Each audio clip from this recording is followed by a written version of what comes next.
Wow, I think I can see the star now. No, I can't. StreamYard's tricked me. But you should be able to do that though. Yeah, no, it stars it. I just can't see the comment. But as I've realized, that's probably for the best. Not highlighting them on oh, so you can't see. Oh, well, because of the one guy's profile picture. Yeah. Yeah, that'll do it. It'll do it. But yeah. No, it's funny we're talking about the future here.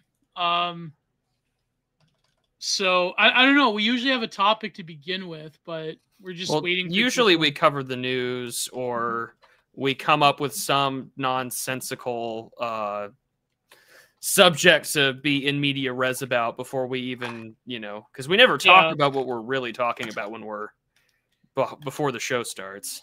True. Sloppy evening, gentlemen. We'd get in a lot of trouble if we did that. Yeah, that's true. That is very true. But no, I guess yeah. So we have another episode of DA. We're live. We're back by unpopular demand. And, oh my god! I think it's time for us to celebrate a little. It's another episode. It's another week where shit happens and we don't talk about it. It's another week in America. It's another week in the world, and we're all here for it. And yeah, nothing Good morning, happens. Vietnam. Yeah. Nothing has already happened. Good morning, Vietnam. Good morning. We're on Twitter, so you don't have to be. And I think I'm going to play this bit up just a little while longer. Someone today had said it would be very odd if I was not a realistic or borderline black-pilled individual. And I've decided, what if I just took some bone broth and crushed Adderall and decided to be a whimsical, happy person. I think that would be a lot of fun for a day. I think I should do that. Yeah. If I could be a happy person for a day, I could live my life the free and easy way. I get to hunker down and make the black pillars pay. If I could be a happy person for a day. God, wouldn't it be nice? Oh, Gio lost his misunderstood artist status when he started painting again. What's that supposed to mean, Penultimate? I think it means you finally gave the audience what they wanted. Yeah, I think that's true. You finally gave Oswald Art what he wanted. You finally gave Owen Zaleski, after years of $3 super chats, an art stream. You finally gave it to him. This is probably the best picture and profile I've ever seen. Stackademic Slagent with a feminization filter of AA. Is this someone's actual account? Yeah, look at the comments. Oh my god. I never read the comments. I read the comments. I read. Oh my god. You remind me of that. Speaking of crazy people, no, I'm reminded of fucking Rudyard Lynch and how he would talk about looking at himself through the female face filter, and he had to explain to his parents what the hell that was about. That's what I'm instantly reminded of here. Is Fruits is going to war on the take sellers. See, I do it. That's what I'm reminded of. I'm sorry. Any person who does that with no legit explanation, and even then, I don't think there's a lot of legit explanations. But then I'm sorry. Everyone's heard of the bits and the schizo stuff. It's just I don't have time for this. I really don't. Yeah. And I think you shouldn't either. But what do I know? I'm just a guy. Right. Yeah, serious political analysis. Serious political analyst, prophet of Wotan, Rudyard Lynch, everybody. See him going crazy like that. That's actually more interesting to me than just having another political hot take merchant, another take seller. I think an actual again, maybe the artist in me is coming out, the actual legitimate schizo. I'm just a misunderstood artist, man.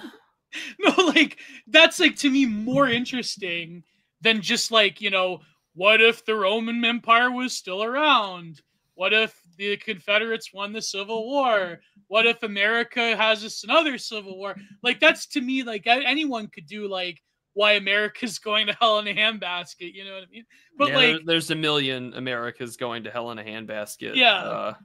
But saying like you're a god killer and that Odin has like taken you into like this, and that you've made a deal war with him is way more interesting. Yeah, I would agree, but I just, shit's insane, I guess. I don't. Yeah. In an age where everyone is sort of schizophrenic, I'm kind of all for what's little left of sanity. But then again, like I got to bait Dimes earlier today, where it was just like the Joker for 5 minutes, and it was like, you can't threaten me with your $7,000 checks, and it's just like you can't hurt me. You can't hurt me. Not with your money. Well, that's just an insane thing to say. You see, Joel. You see, Mr. Barry.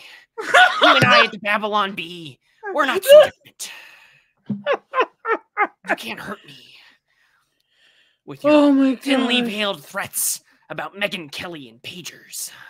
Oh my God. When one pager goes off, no one questions the plan. But when Megyn Kelly questions it, everyone loses their minds. When Tucker Carlson questions the plan.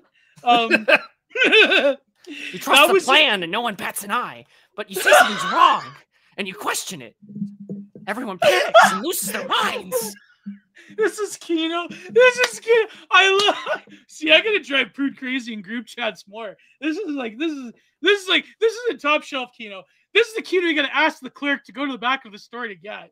But that was insane. Like, to quote Dimes, that's just an insane thing to say. The whole like pager joke, like that. Like, why would you?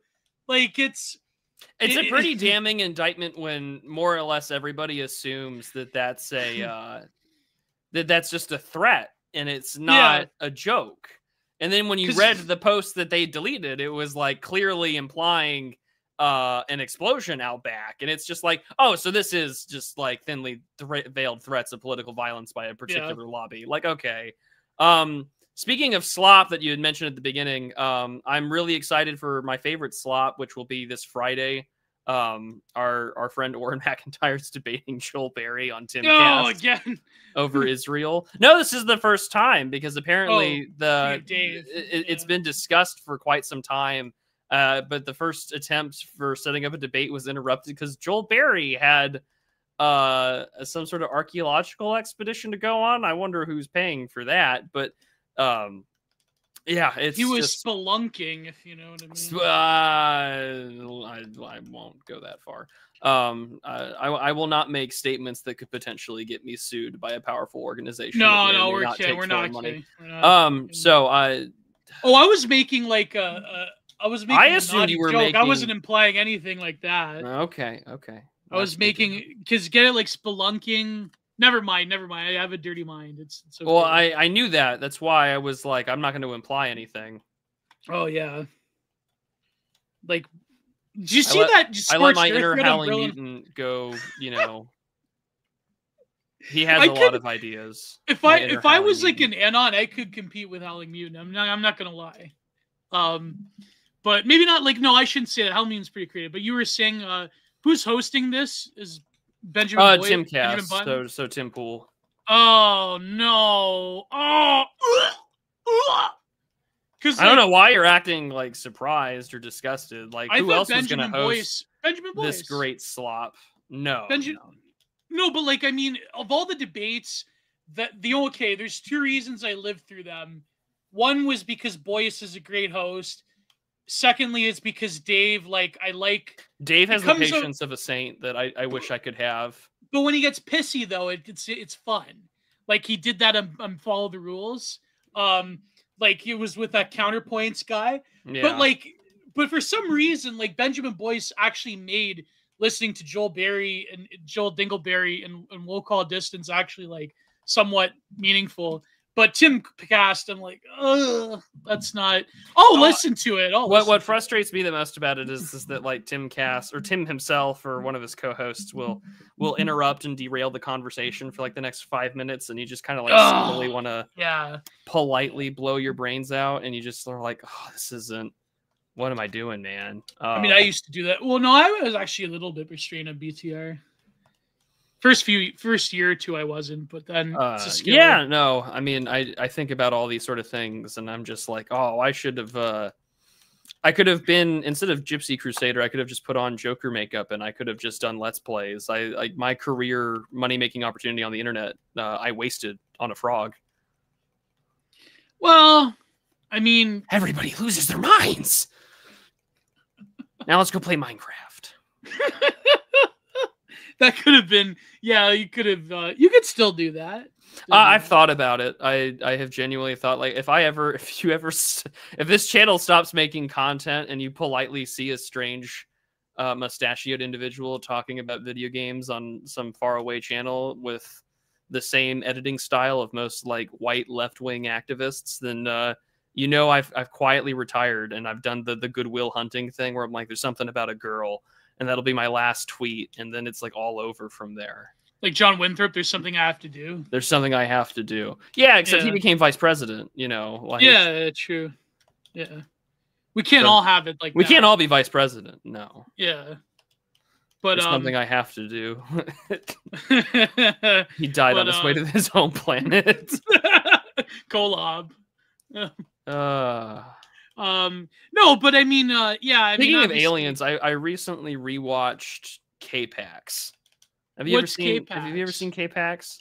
It is. Oh, is that the one with it's the one with Kevin Spacey? Yeah. Where he's like wearing the glasses all the time. He's an alien. Yeah. Where he is an alien. It's it was a while, because I remember I watched it once. I want to say like a few years back, probably for the first time when I was like in my early 20s.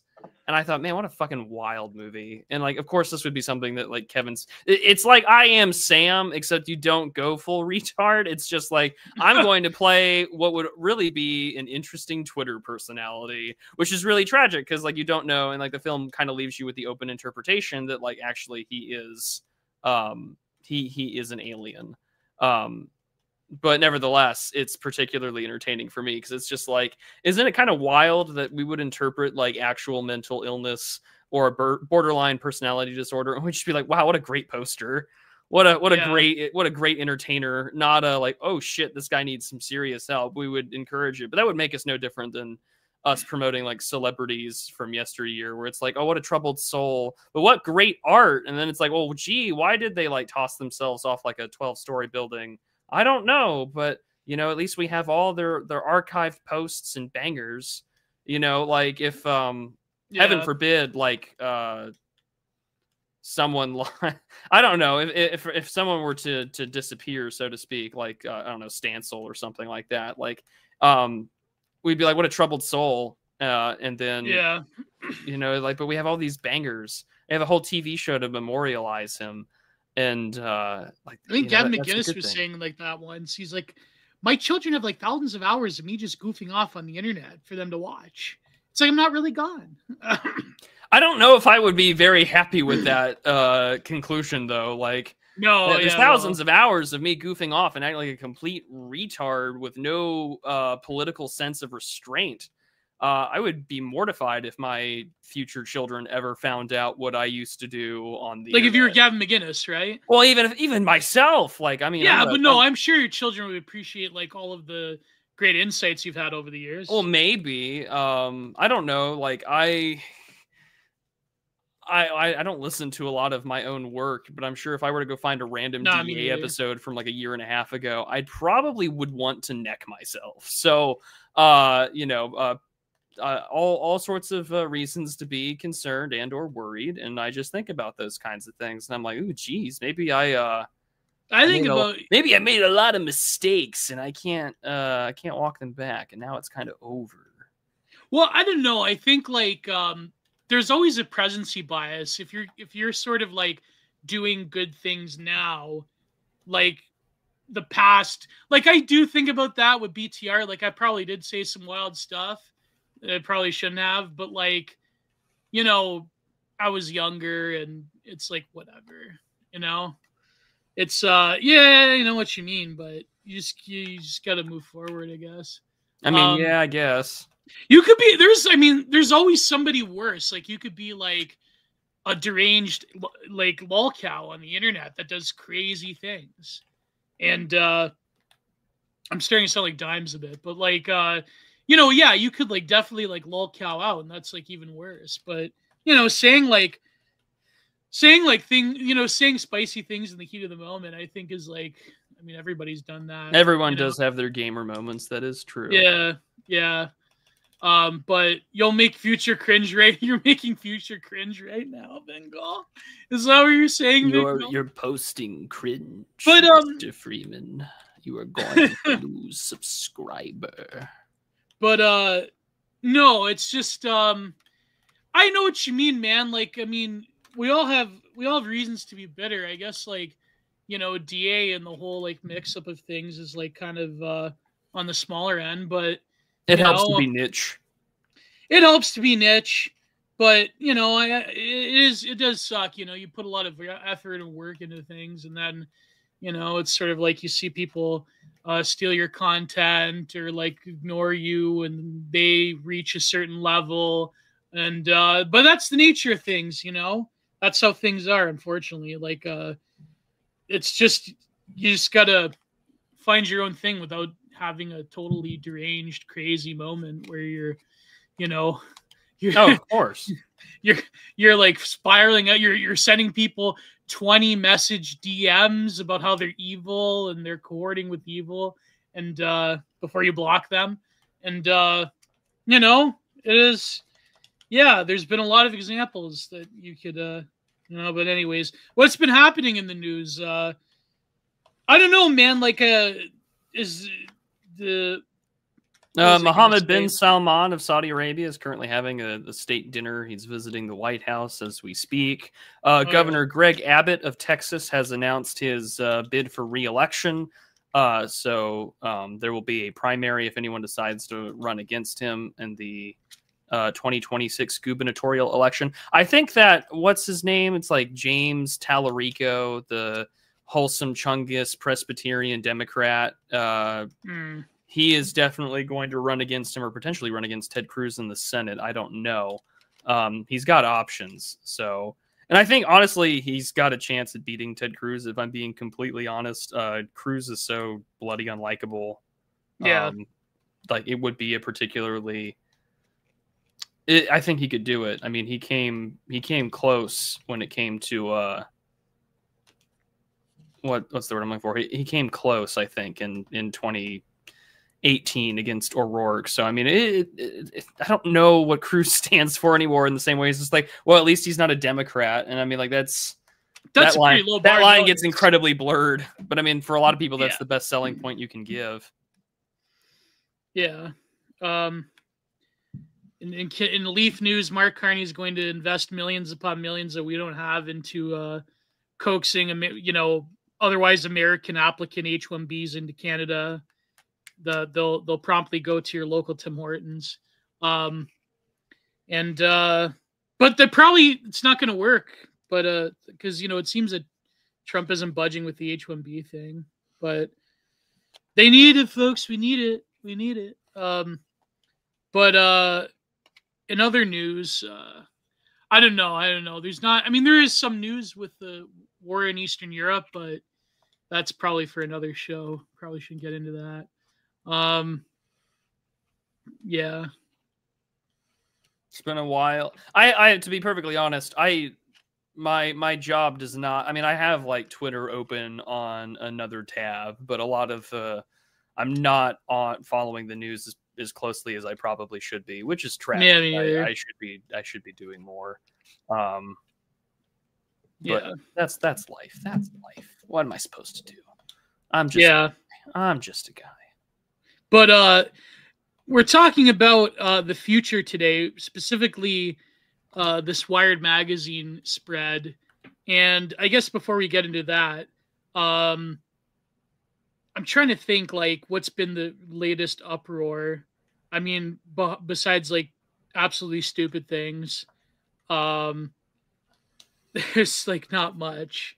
I don't know. Well, I also a woman. I don't know. Well, so much of it genuinely does feel as if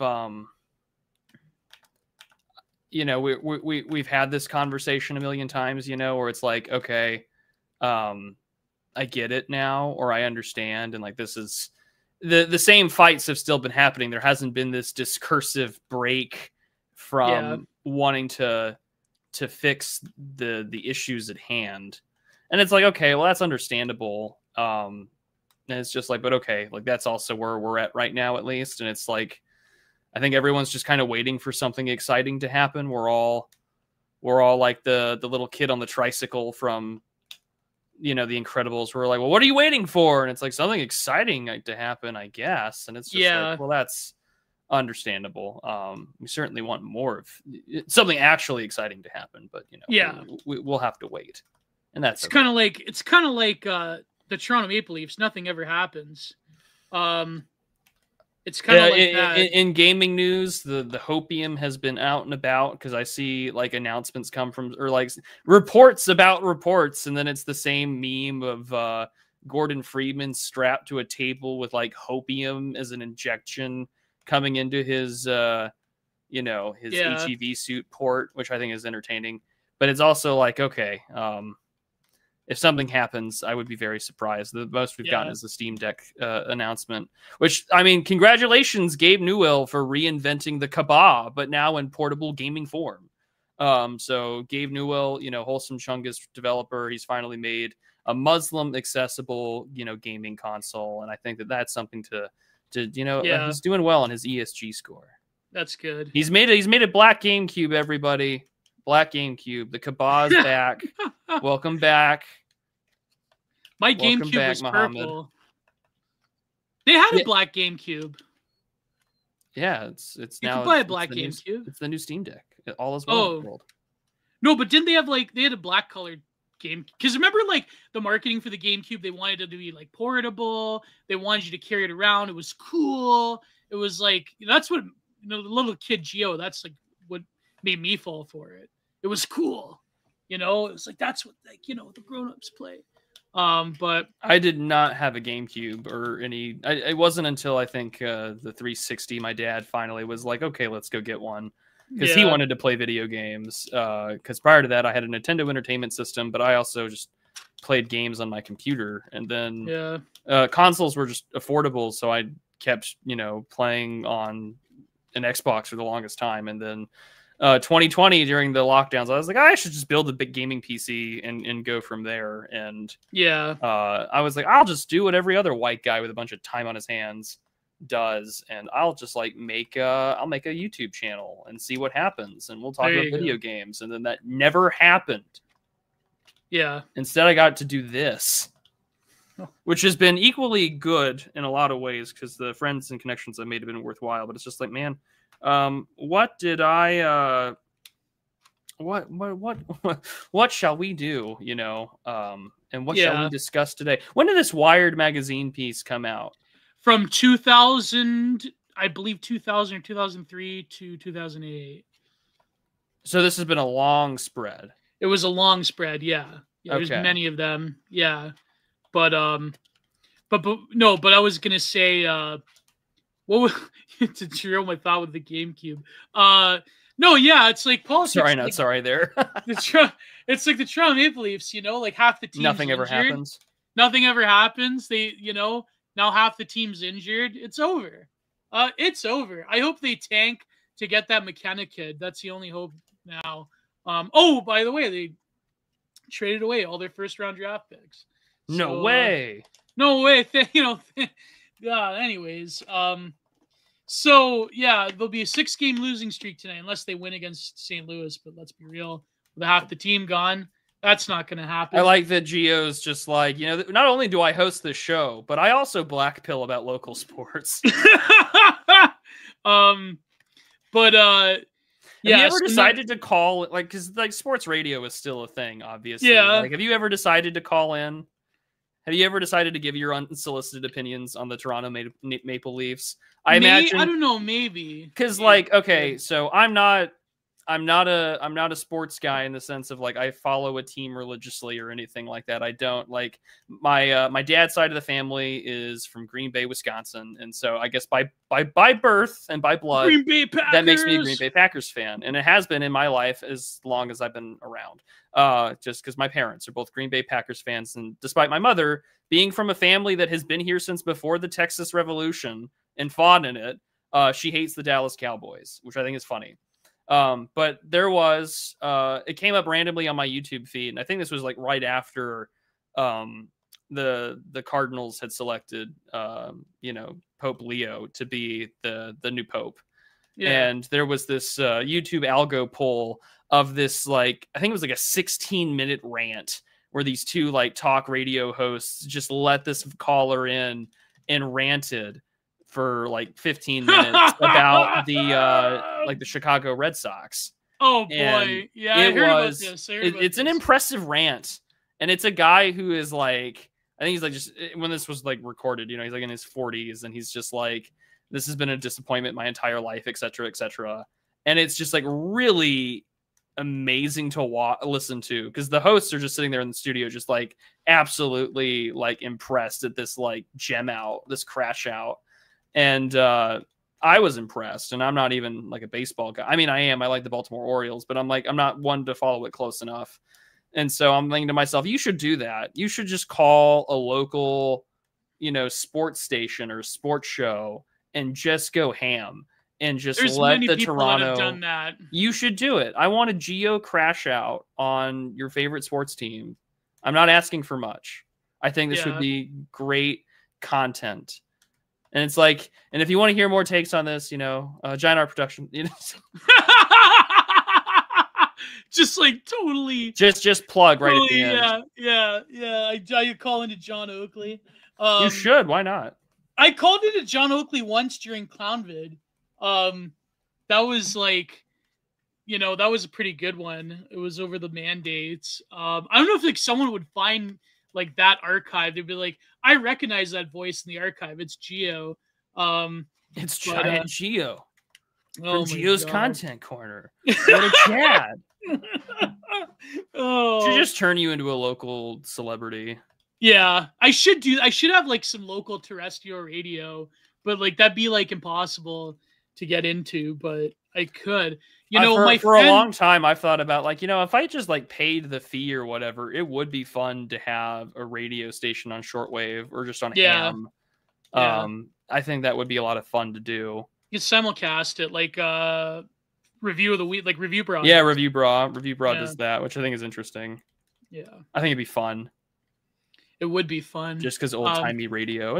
I mean, we basically host a radio show. It'd be fun to simulcast it onto the local airwaves somewhere. Oh yeah, that'd be great. See, you're blackpilling, but you're thinking about the future. I'm thinking about ways that I can like make shit, and then I'm thinking to myself, well, do I want to? I mean, that's the fun question that's been on my mind. Is just like if I'm doing this in 10 years.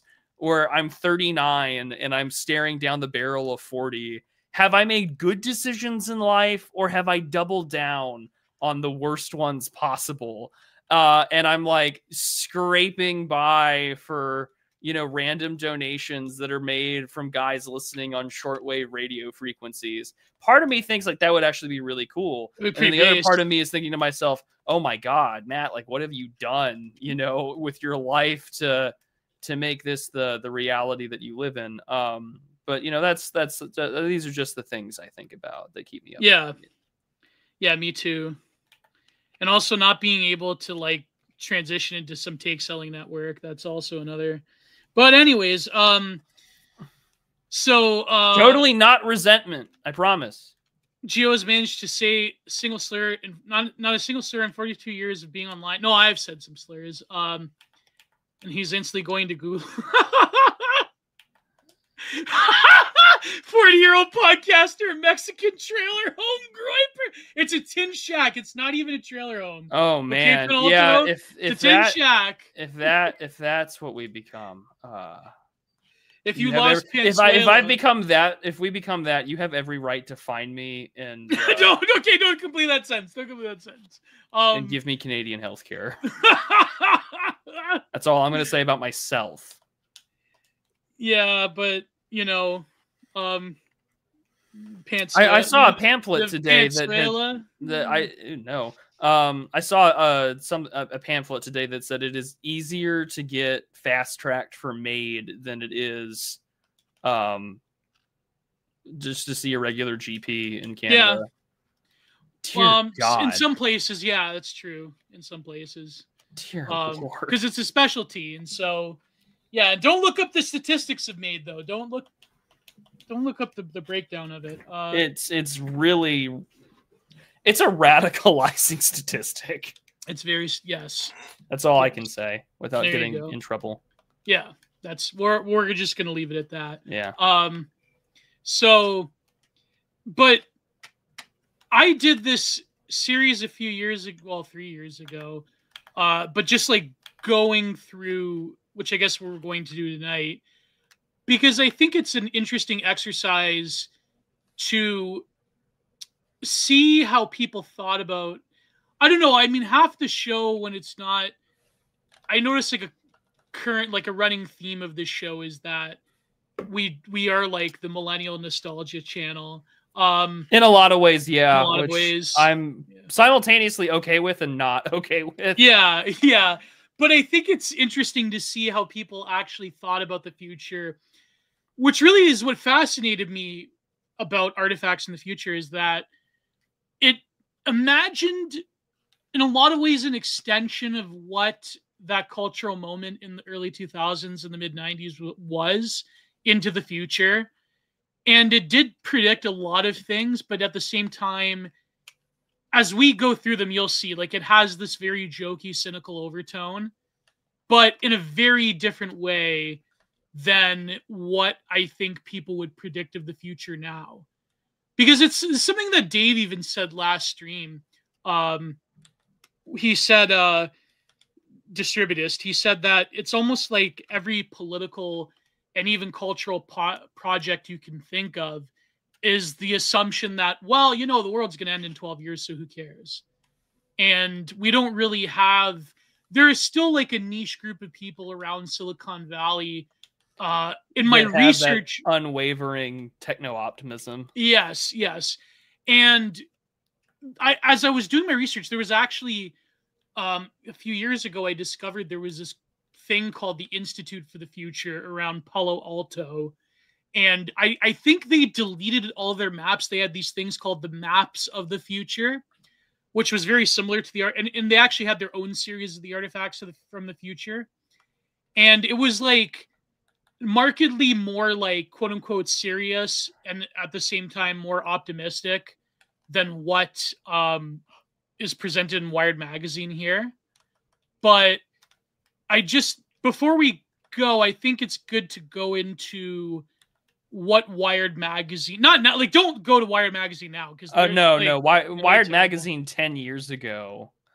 Or even, so I mean, like this is, I can speak a little to this too, because between Wired Magazine, Popular Science, Popular Mechanics, and Astronomy Magazine, even 10, 15 years ago, probably even more recently, probably up to 2016, these magazines were still a place for like the male hobbyist and for the interested party to discuss or to read about the world and what was going on. Like growing up as a kid, my grandfather had this beautiful collection because he kept them. And I allowed me to read every time we would visit all of Astronomy Magazine from from early 2000s up until whatever day or year that I was visiting.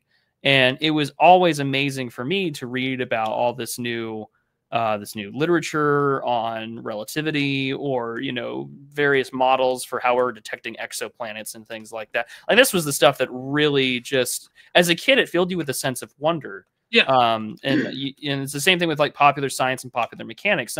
Occasionally, I think even before our time, there was also short stories, but like Popular Science would talk about stuff that was in the industry or things that were like really coming up and abound with where, you know, the tech world was going. And it filled you with a sense of optimism for what the world had in store. Yes. And I mean, partially this is, of course, like you said, the millennial nostalgia channel, where I'm now reminiscing on what things used to be or how they were when I was a kid. And I got to be excited about all these new technologies. And I mean, I still kind of am, you know, like, as lo and behold, something I read about in Popular Science years and years and years ago, I would later, you know, sign up for. I mean, I'm still on the wait list for it, for an artificial kidney, for when they eventually do human trials. And it's like, well, that's really neat. So like my own self-interest is inserted there, obviously, but like it's not something that we take for granted anymore. I think in part just because, you know, we grew up, and also our generation grew up, and by that extension, that requires the next generation to be the next group of writers, and all that includes. So the joke about like millennial trendy writing and pop culture interests, I mean, that's all kind of there and present when we read these kind of pieces now. But also, like, you know, print magazines are not what they used to be. They're functionally dead. And that's also really depressing, because I am still a big sucker for physical media.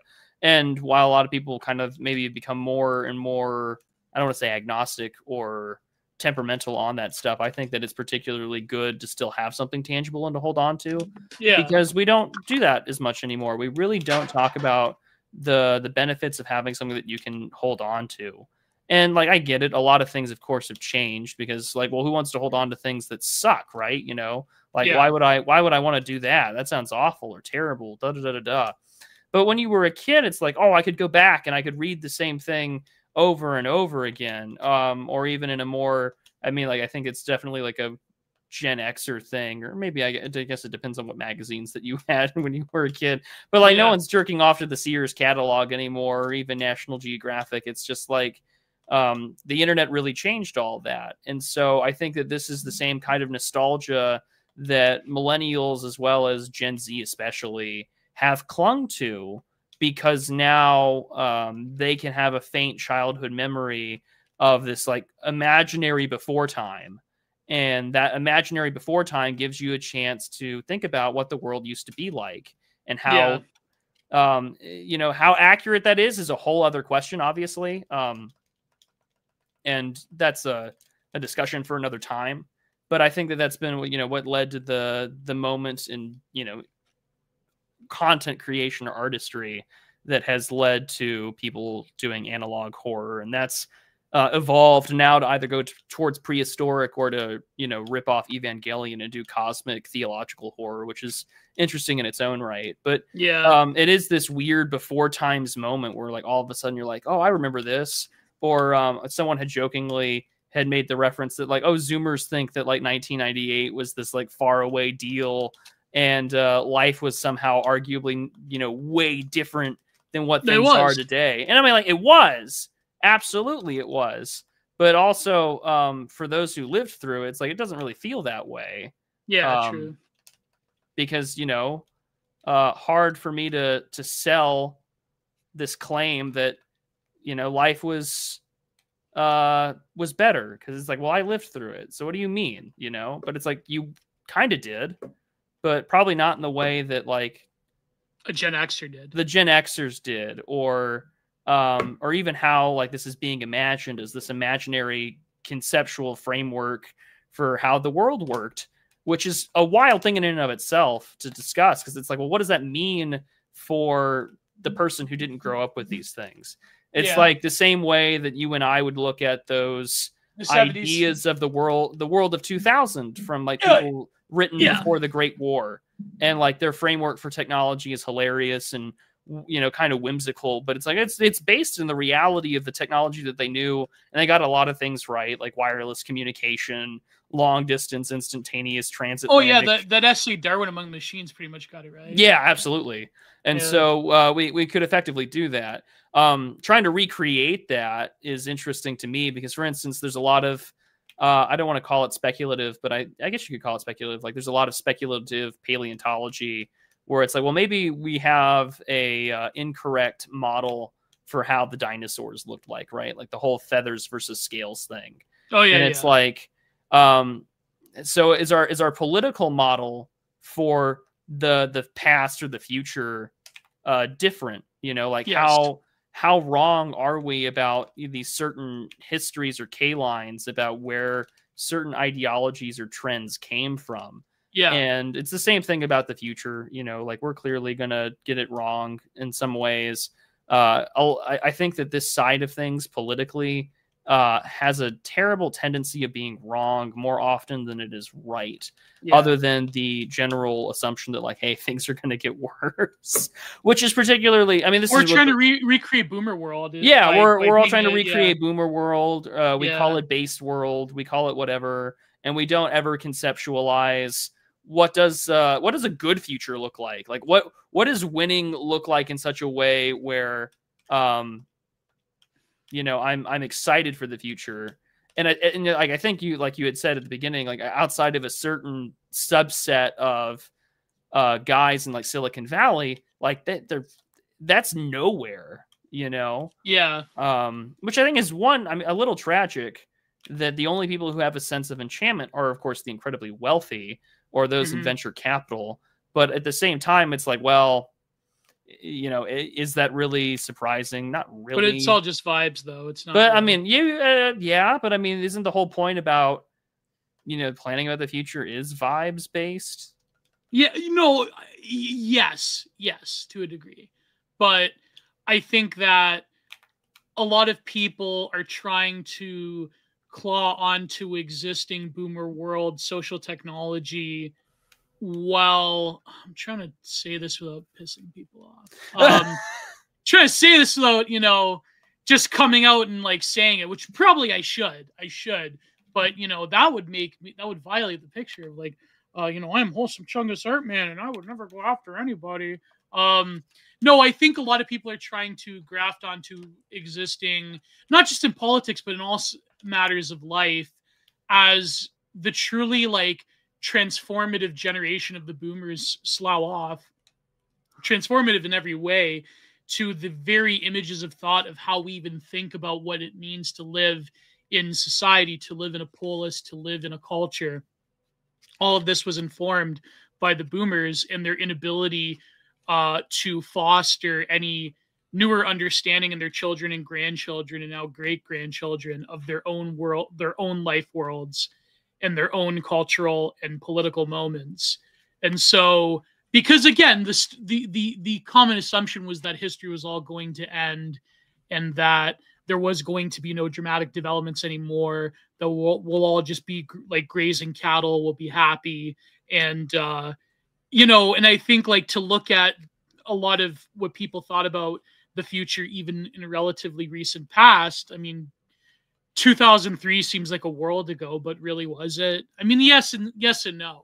But I just think that a lot of people are clamoring to get whatever they can secure and not really creating anything new on an institutional level. And like you said, people that are like in Silicon Valley and so forth, it's like those people, I think some of them might have the pretense to thinking about things in terms of the grand architect of civilization, but really not really. Even people like Peter Thiel that talk about like the Antichrist and things like that. And it's like, no, actually, like we need deregulation to prevent the Antichrist, not the opposite. That's a cucked way of thinking. We need to deregulate this tech so the Antichrist will be prevented from coming about.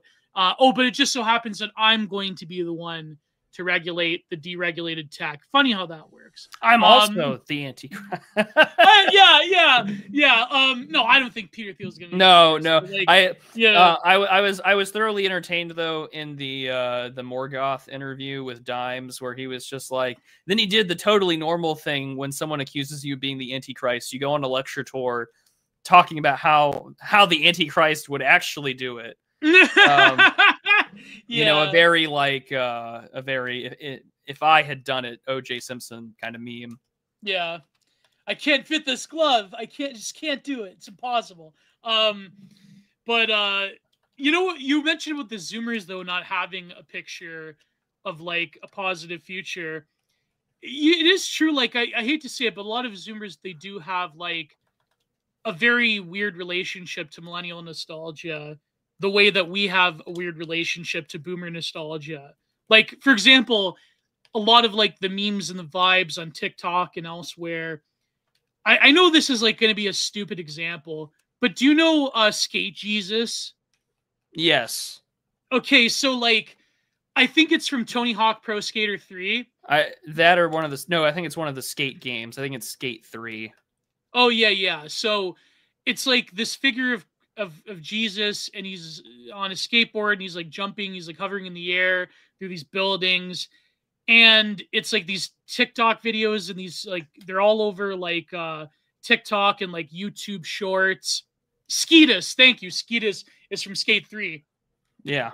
And the soundtrack is either that one rap song that it was more of like an R&B song from the early 2000s, or Even Flow by Pearl Jam. And it's like this, it's always funny. The captions are like, can atheists explain this? And it's like him like doing like, you know, a skate trick off of the Eiffel Tower or something like that, right? Yeah. And so it's a weird way of like, Skeetus Christ is like, it's terminal millennial nostalgia that is a way for like Zoomers to vibe themselves into the experience of the numinous. And I know that sounds so stupid. I know it sounds, I'm making too much of it, but like it is a meme, but it's like the meme and the vibe of it, but it's like filtered through something that like Gen Xers and millennials had like this, you know, because even Flow, like, I mean, I'm not a big fan of Pearl Jam, but like, you know, I was more of a fan of like Alice in Chains and Jerry Cantrell's solo work. But, you know, even Flow is like objectively one of my favorite songs. And that was about, Eddie Vedder wrote it about not interviewing, but he like was talking to one day a homeless Vietnam veteran. But it was like, it was about him living in the streets, but he was also like, he knew kids that were also living in the streets with this homeless Vietnam veteran. And it was all about like, I mean, of course, even flow is like, you know, a very Zen-like term. And the chorus, like, even flow thoughts arise like butterflies, but he doesn't know, so he chases them away. It's sort of like about, you know, tapping into one's inner consciousness in a time of destitution, right? And so it's like that is, you know, it's very powerful, especially to Gen Xers at the time. It became, along with like Smells Like Teen Spirit, it became like an ironic Gen X and millennial anthem. And now it's like Zoomers are like, you know, the skate game, they're like catching this vibe, but it's very retro to them. And it's, you know, it's like this sort of boundlessness of like, you know, he's doing tricks. There's one part where he's like doing skate tricks in a cathedral. And it's very like, I mean, I don't know if Skeetus Christ can like meme a Zoomer into Christianity, then fine, you know, it's like, that's fine. But it is a very funny, like, the only way we can experience any true sentiment is through like both nostalgia and also memes and vibes, I guess, is my greater point here about Skeetus Christ. Yeah, and I mean, it's kind of interesting in the sense of like, well, where, how things are transformed, right? Yeah. Because it's like, well, how much of this is hasn't memed anyone, and did a meme, you know, convince you to be like go to church? I mean, I'm genuinely curious. Like, I mean, if that's the case, like, more power to you. And I'm now really interested into how often that trend is. And I mean, like, there's always edits into things like that, and there's sort of the meme of like, you know, one little Jesus, little dark age edit that, you know, convinces him that like life is worth living, or XYZ. Yeah. And I'm like, I'm not opposed to that in any way, shape, or form. I'm more curious about it because in a lot of ways, for me, perhaps I've become really cynical, and it's turned into this mechanism of tokenized and fandomification of religion, which I'm not the biggest fan of, to say the least. Well, it's the same with politics. Like, it's like a follower of mine. He was saying like the DHS account having the like grimace meme with the MAGA hat. It's like, this has been like 12 hours of key jangling in front of like people. like it's like just base slop, key jangling, like in front of you, or like that light with that one kid with the lights, like, you know. Yeah. Yeah. It's like it's the same problem, you know. It's really is just key jangling in front of you, but it's But you were saying, Prude? So it's just like my cynicism just tells me like, oh, so like we've tokenized or we've turned parts of this into just nothing more but what's the word I'm looking for? Just like it's something to be consumed rather than something to partake of. You know, rather than communion, it's just consumptive, which I mean, like even the words I'm saying sounds kind of like stupid in retrospect, but it is, it's something, at least in my view, it's like, it's particularly interesting because it's just like how much of this is layered with any actual sentimentality, and maybe, right. you know, this is just something that's done up for yucks, or just because it's like I put so much effort into it. And what makes that even worse is that, like, well, people put real time and effort into that shit. Like maybe, you know, like I wish that we did more interviews of the people who make things. Like, I think you say what you want, or, you know, whatever your opinion of, like, you know, say MAGA is or whatever, like I'd be particularly interested to interview someone like, you know, like Mein Gott Niles or any of the big, you know, edit guys on Twitter, because it's like there's a lot of fucking work that goes into those, and it's not my place to Nightmare Friend we can interview. Yeah, like it's not my place to like denigrate, you know, like why would I what's the mindset, you know, like why do you want to make that? Yeah, you know. I interviewed Nuke Telly back in the day. It's only on Patreon, my Patreon, which the QR code is right there. If you want to watch the Nuke Telly interview, but I never released it publicly though, because I'm not going to get into it. He's hated by a certain huge faction of people. No, but yeah, it's like, I mean, there is like a lot of time and effort like that goes into that. But I mean, I've seen like a lot of deranged edits over the years. Same. Yeah. It's funny because I'm actually I'm in the process of writing an article about Chaos Reigns and his unique style of like erotic editing, and how that's like an extension of like, it's like a more artistic take on like what would you call like the Hyperborean edit, the dark manga edit, but like it doesn't have any like, apart from like, you know, based aesthetic posting or whatever, like here's these skinny hot women. It's actually a lot of his art edits don't have a lot of political content. Like there's no spinny wheels or whatever. There's like a lot of very powerful imagery. And I thought that was great. Like that to me is the natural evolution. Like to me, what Chaos Reigns is doing is like probably the best you're going to get of like the online right in terms of video editing, in terms of like that original spirit of what people like Nobody TM were trying to do, but in like a way more positive way, because, you know, near the end, the last few episodes of the television series, Nobody TM was like incredibly depressed, and it was quite horrific to watch, honestly. But, you know, so I think like the stuff that people do that has more of a flair, their own flair, that is presenting something that is very primal and powerful and has a positive vision, that to me, I think is, you know, I should stop saying, you know, because I remember people criticize me and Jay Burden for that. Is something that is worth it, because I think the whole template of that style of editing, unfortunately, unless you're people like Nightmare Friend, it's not very interesting. To an extent, it can be shocking and it's funny, and it's like, who doesn't love that? You know, that churlish fun where they're like posting the most deranged things ever. But there's only so much you could do with that in terms of the work of art.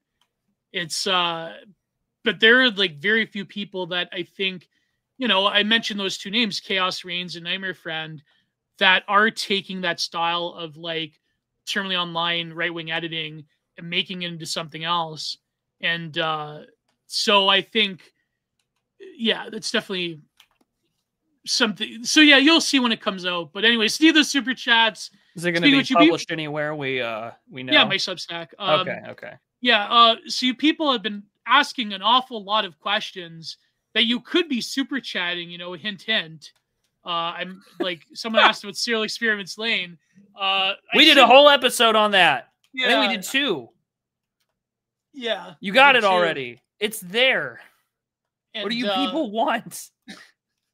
No, he's asking, he watched that instead of Frankenstein. What's this new Frankenstein? Who's Guillermo del Toro has a Frankenstein movie out, which I don't want to watch. But is Frankenstein a fascist in that one? That's a great question. No, it's probably going to be like the Doctor Frankenstein is going to be a Dr. Frankenstein. I don't know. Yeah. I mean, I'm inclined. I'm really curious. Like I would like to see. I don't know. I've not been impressed with him, to be perfectly honest with you. Like, what's the last film of his that I watched? I think it was. Did he do The Shape of Water? I think that was him. I think that was him. And so, like, that's the last thing of his that I've watched, and I wasn't impressed. And so I'm just kind of left like, okay, like that's okay. Like, women, someone made the tweet about the Shape of Water movie, and it's just like, yeah, what if the fish monster was 5'4"? She wouldn't be into him as much now, would she? Which I think is true. That's it's in jest, but like, yeah, I think there's some truth. What to was that about? The shape of woman water. Fucks fish monster. Oh, that one. That was stupid. It's all of your Minotaur milking literature, but it's in movie form. Yeah, it's the closest thing you get to that. What was that noise? Wow. But yeah, I mean, it's a. So it's what it is. That's what, or at least that's what I call it. It's literature in my book. I know that's not the most polite term to use, but it is to me. It's porn. So it's just like, well, it's not porn for me. I don't get off reading things. So yeah, it's just, so be it. I'm glad that you watched Lane rather than Frankenstein. Although if someone in chat has seen Frankenstein, is it what I expect it to be?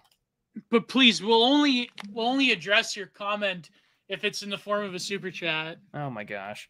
If you want to tell us about Frankenstein or tell us off for $2. Remember that meme image back in the day? The homeless man, he's like, "Tell me off for $2." That was brilliant marketing. Honest. Yeah, at least he's honest. Yeah, that was a brilliant marketing tactic. But yeah, it's neither super chats. So before we get into it, I wanted to read actually this article from, when was this from? It was about the sort of vibe of what Wired magazine was in the 90s and 2000s. Yeah, go ahead.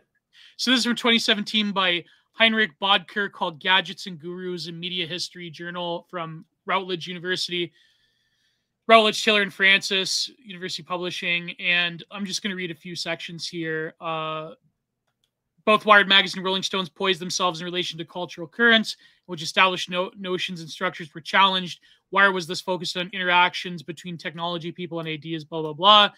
The digital generation in both terms of representations in the pages of Wired, as we shall see, and in terms of magazine's readership, largely male. According to a 1997 subscriber study, the average Wired reader was a 39-year-old American male college graduate with an annual employment income of $83,000. How much was $83,000 back in 1997 in today's money? I don't know. Chat can tell us, though, I'm sure. Probably now close to, I don't know, 200 grand, 100 grand, 100 plus grand, probably 150 grand. Yeah. What is most 200,000 mark? Yeah. Most likely to work in a professional managerial position, based as well as the magazine's broad focus on culture. This article situates Wired in the Borisuk calls it pace-setting first 5 years under the direction of its founders, before it was bought up by Conte Nast and it became like slop. Men's Lifestyle magazine, Conte Nast already owned the title as Vanity Fair and Vogue. Selling youth, beauty, and glamour, was right to buy it. But I want to read this one part about the sort of male demographic of its readers.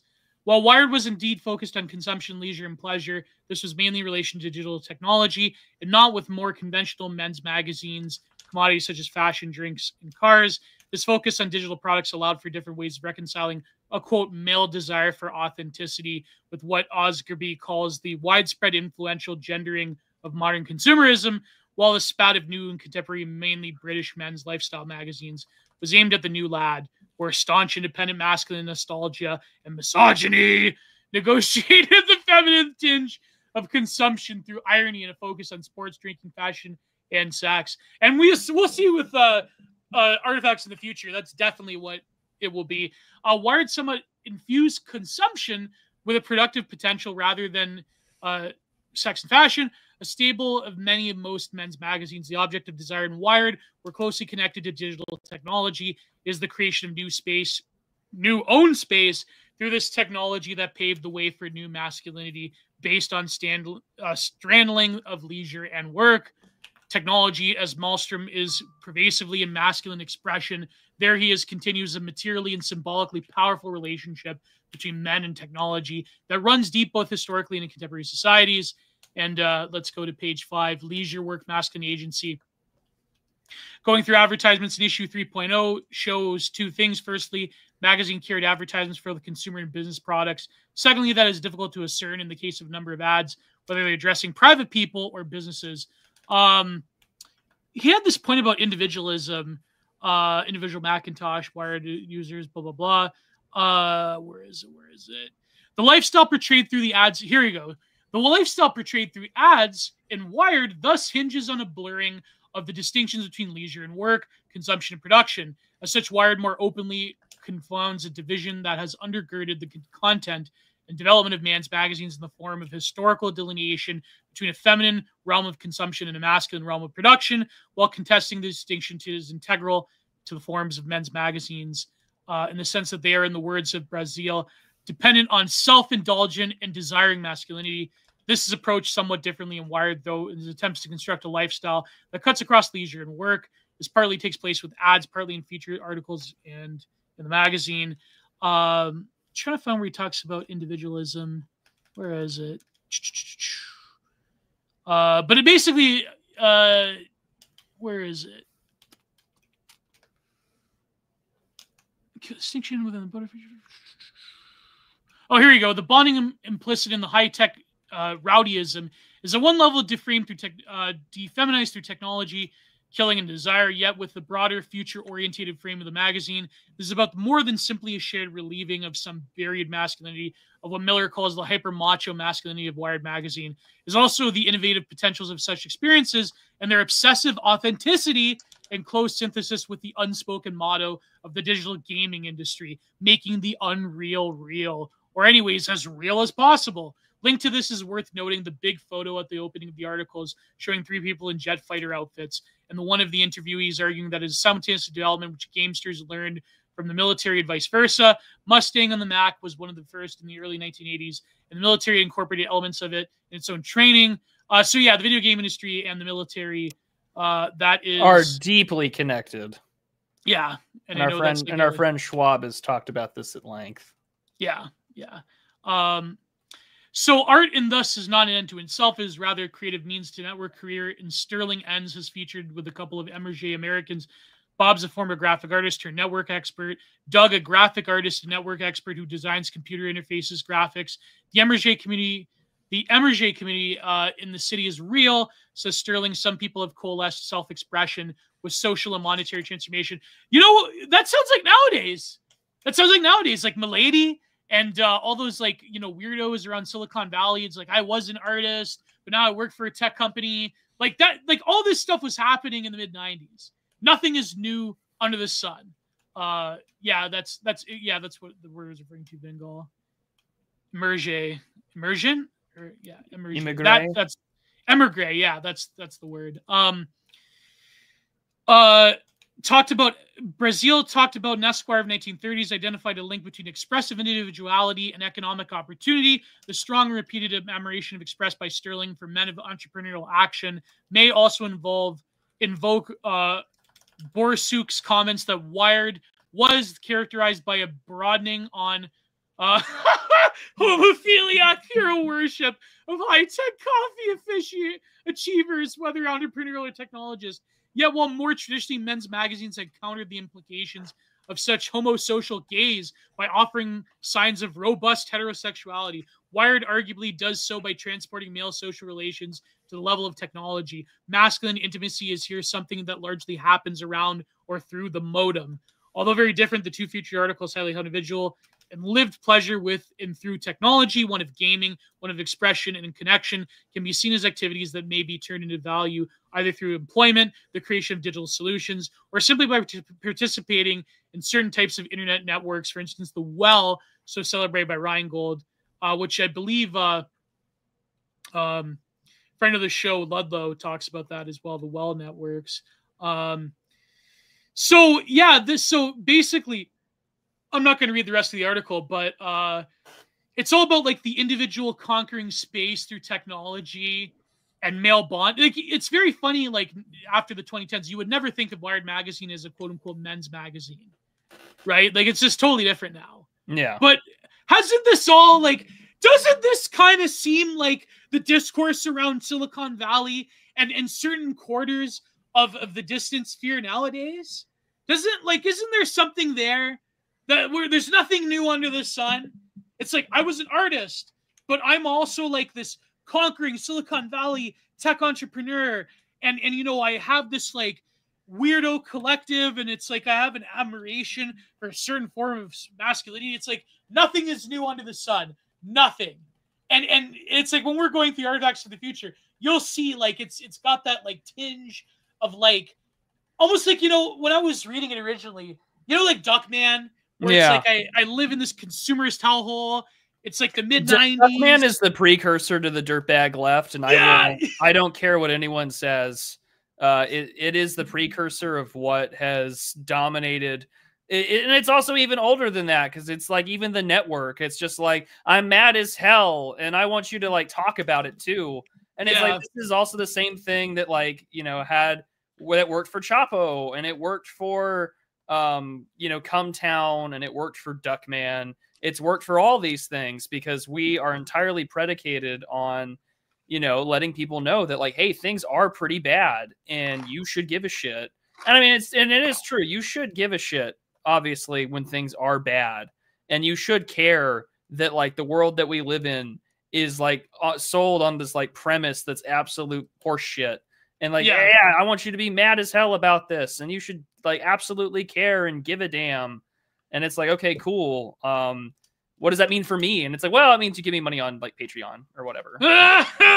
Give me money on Patreon though, please. You know, but you know, yeah. And it's like, I want you to help me make $100,000 on Patreon right now. And it's just like, okay, like this is my life, you know, or this is what my life is going to be. And it's like, well, what good does this do, sir? And it's like, well, don't ask questions. Just, you know, be prepared to give me your money. And if you're not, then like, what are we doing here? You know? But give there is like give me money. Yeah. Give me a car. Give me money. If you're not showering it with money, then just don't talk to me. But no, but it is like a very individualistic type of thing. It is very much like Silicon Valley mindset. So here's a quote from, well, because there were things that you could just take for granted as like the average American consumer, where all of a sudden, like, I didn't have to really worry if like my 401k or my pension fund with the city was going to go tits up or anything like that. Instead, it's just like, okay, like these expectations for what was just nominal American culture, like where things were going. We were still in that after haze, that post coital bliss, that you're still enjoying the post 1991 cigarette. Like that's really what this is. And the 90s ended in 2001, and like that's where we're at. Or the 90s ended really in 2008, but like nevertheless, this is where we're at. Yeah, and that's okay. That's the world we live in.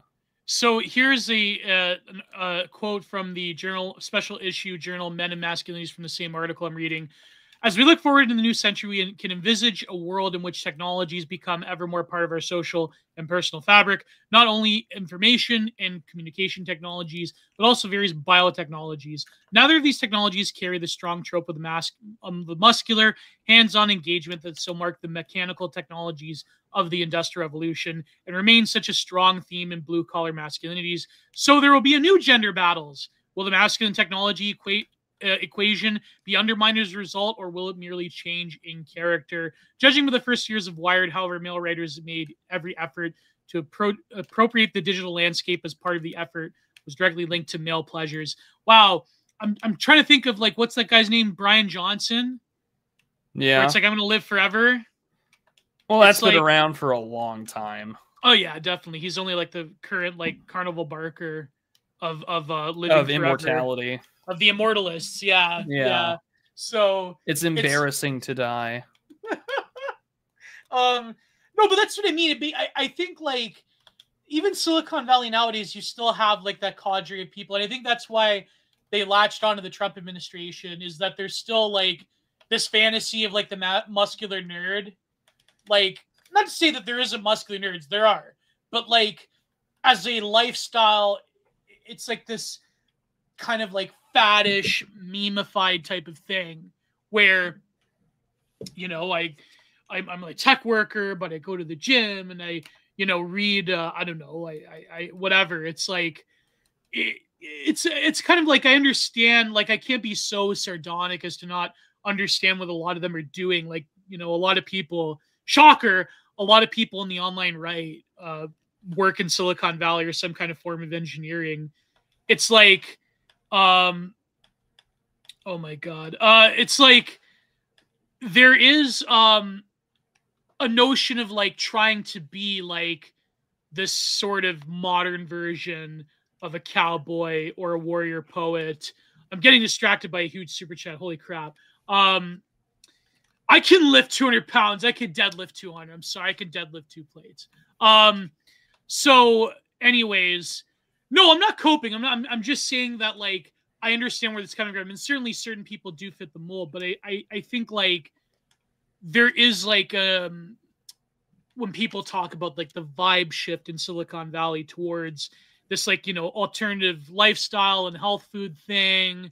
And it's very much like, you know what I mean? Like, how should I do? I'm not trying to be totally cynical, but I do think that there is something there. You know what I mean? I think like they're trying to recapture a form of masculine engagement with the technological. It's like, you know, why do you think like, you know, thinkers like Nick Land are so popular now? You know, it's like even to the point of like humanity becoming erased. That's like the ultimate act of creation, is to destroy the very generator of material creation itself, or material consciousness in the world, which is humanity. And, you know, to like get rid of that was something more special. Is like, that's like, you know, a lot of people fantasize about that. And anyways, we're gonna say it's also a world that we're just so fundamentally removed from that we're left. I mean, also like those magazines were, I mean, depending on who you spoke to, it was really it was something for the hobbyist, you know, like any guy could build something in his garage, and that kind of attitude is certainly missed these days. Because we don't really, we as a culture do not give credence or specialty or really any sort of care in the world for the guy that does build shit, which is really tragic. I wish we gave more attention to the guy who like made stuff in his garage. Like there's a lot of cool designs or inventions or ideas that are out there. And like, I mean, that's what makes the tech sector what it is today so damn popular, is that actually like there is this world out there that will potentially reward you if you create and build. Like there is still a very unique aspect to America's culture that has facilitated that or wants to refacilitate it. And I think that in the midst of safetyism, sort of like the Utikowskis of the world, that like you want to be on the side that's like, actually, I'm going to let you do your thing. And I think that that's what gets a lot of people kind of excited about technology as we used to know it. And like, while yes, like there's a lot of things that I'm sure are dangerous, or maybe that we haven't fully considered the consequences of, but like, hey, it's worth looking into. Like, why not? I want to see what weird shit we can do. Like, I think that the whole like what Trump did in his first administration about like, let's actually just give you a chance to try all these like life-changing drugs that potentially could, you know, give you a chance at living or improving your treatment. Like, that's the kind of attitude I like. Yeah. And we should bring that back, or at least maintain it.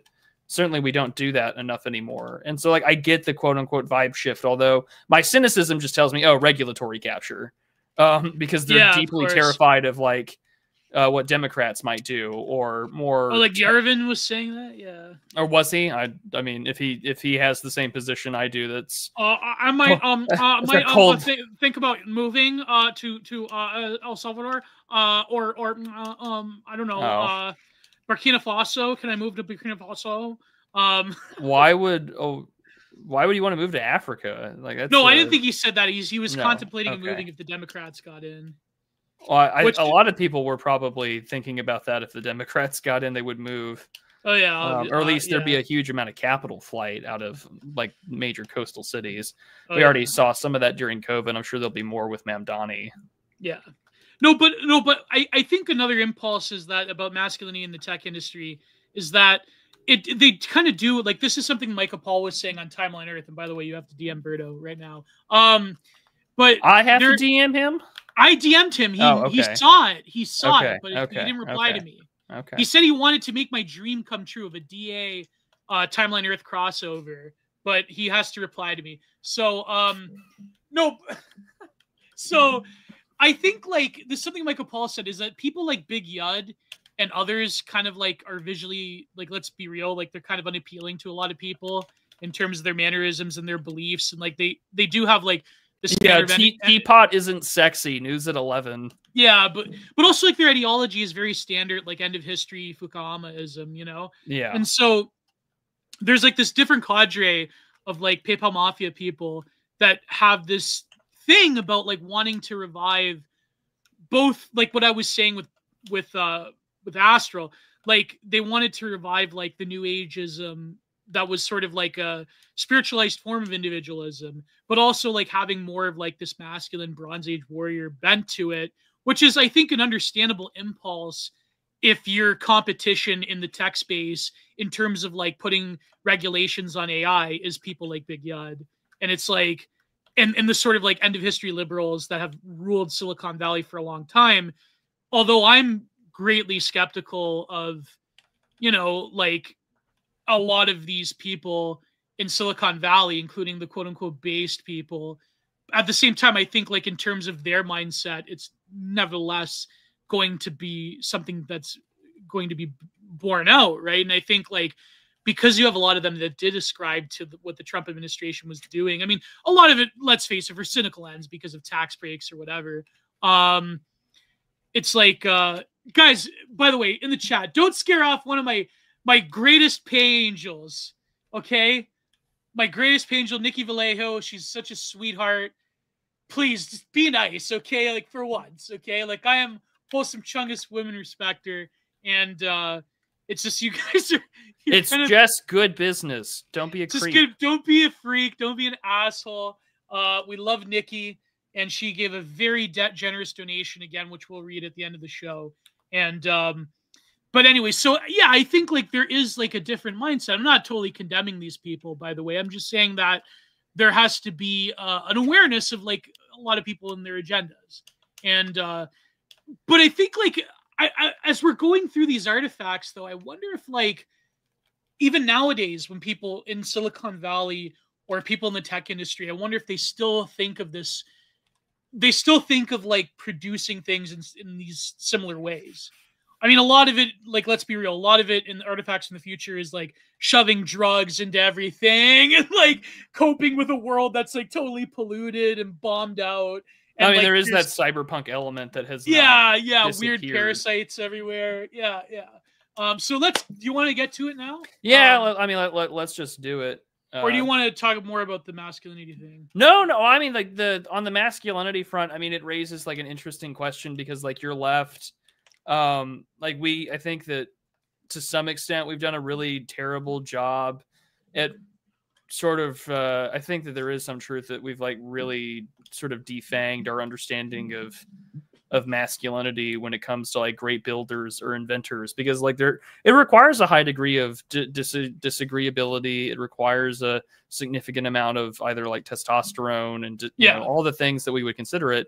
I think that there is this pop culture sort of mimetic agent where people just think like, oh, what a fucking nerd, and then they don't do anything about it. I was gonna say that. Yeah. Like that is true.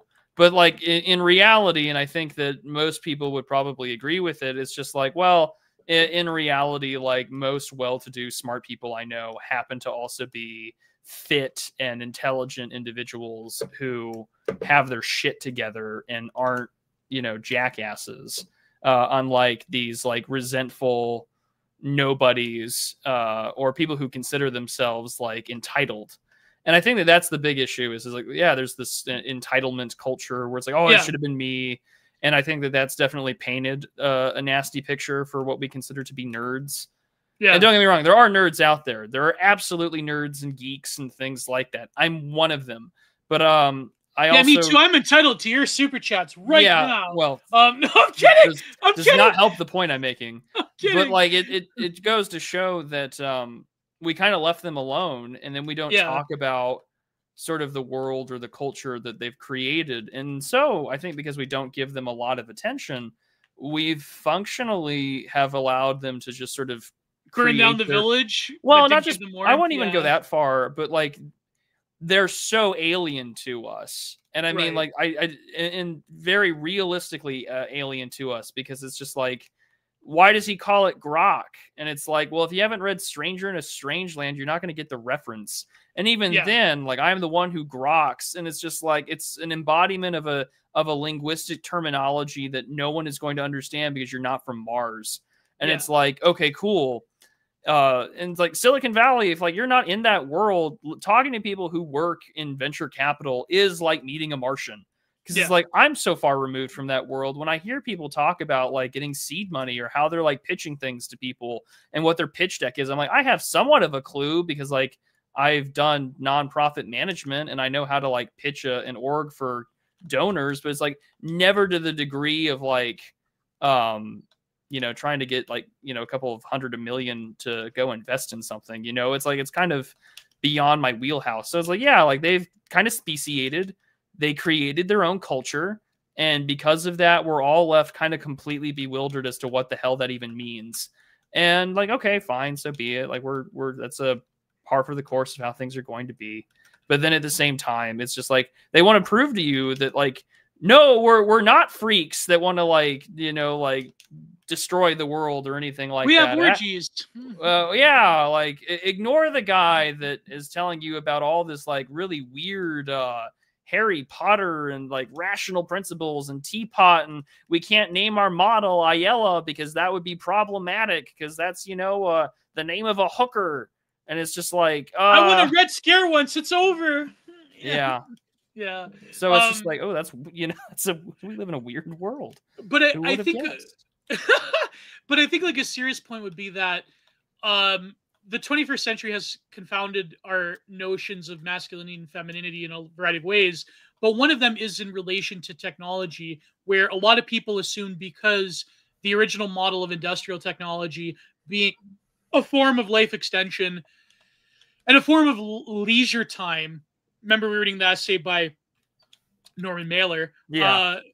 How we assume that like technology was initially posited as like this feminine thing where we're, you know, making appliances, or because it's robbing man of physical toil, that it's therefore creating like an inferior sense of what being a man is. But in reality, like to you know, not again, like I'm very skeptical of these people, but to their point though, to Silicon Valley people, to people that work in technology, it is a commanding of space. It is a creation of space.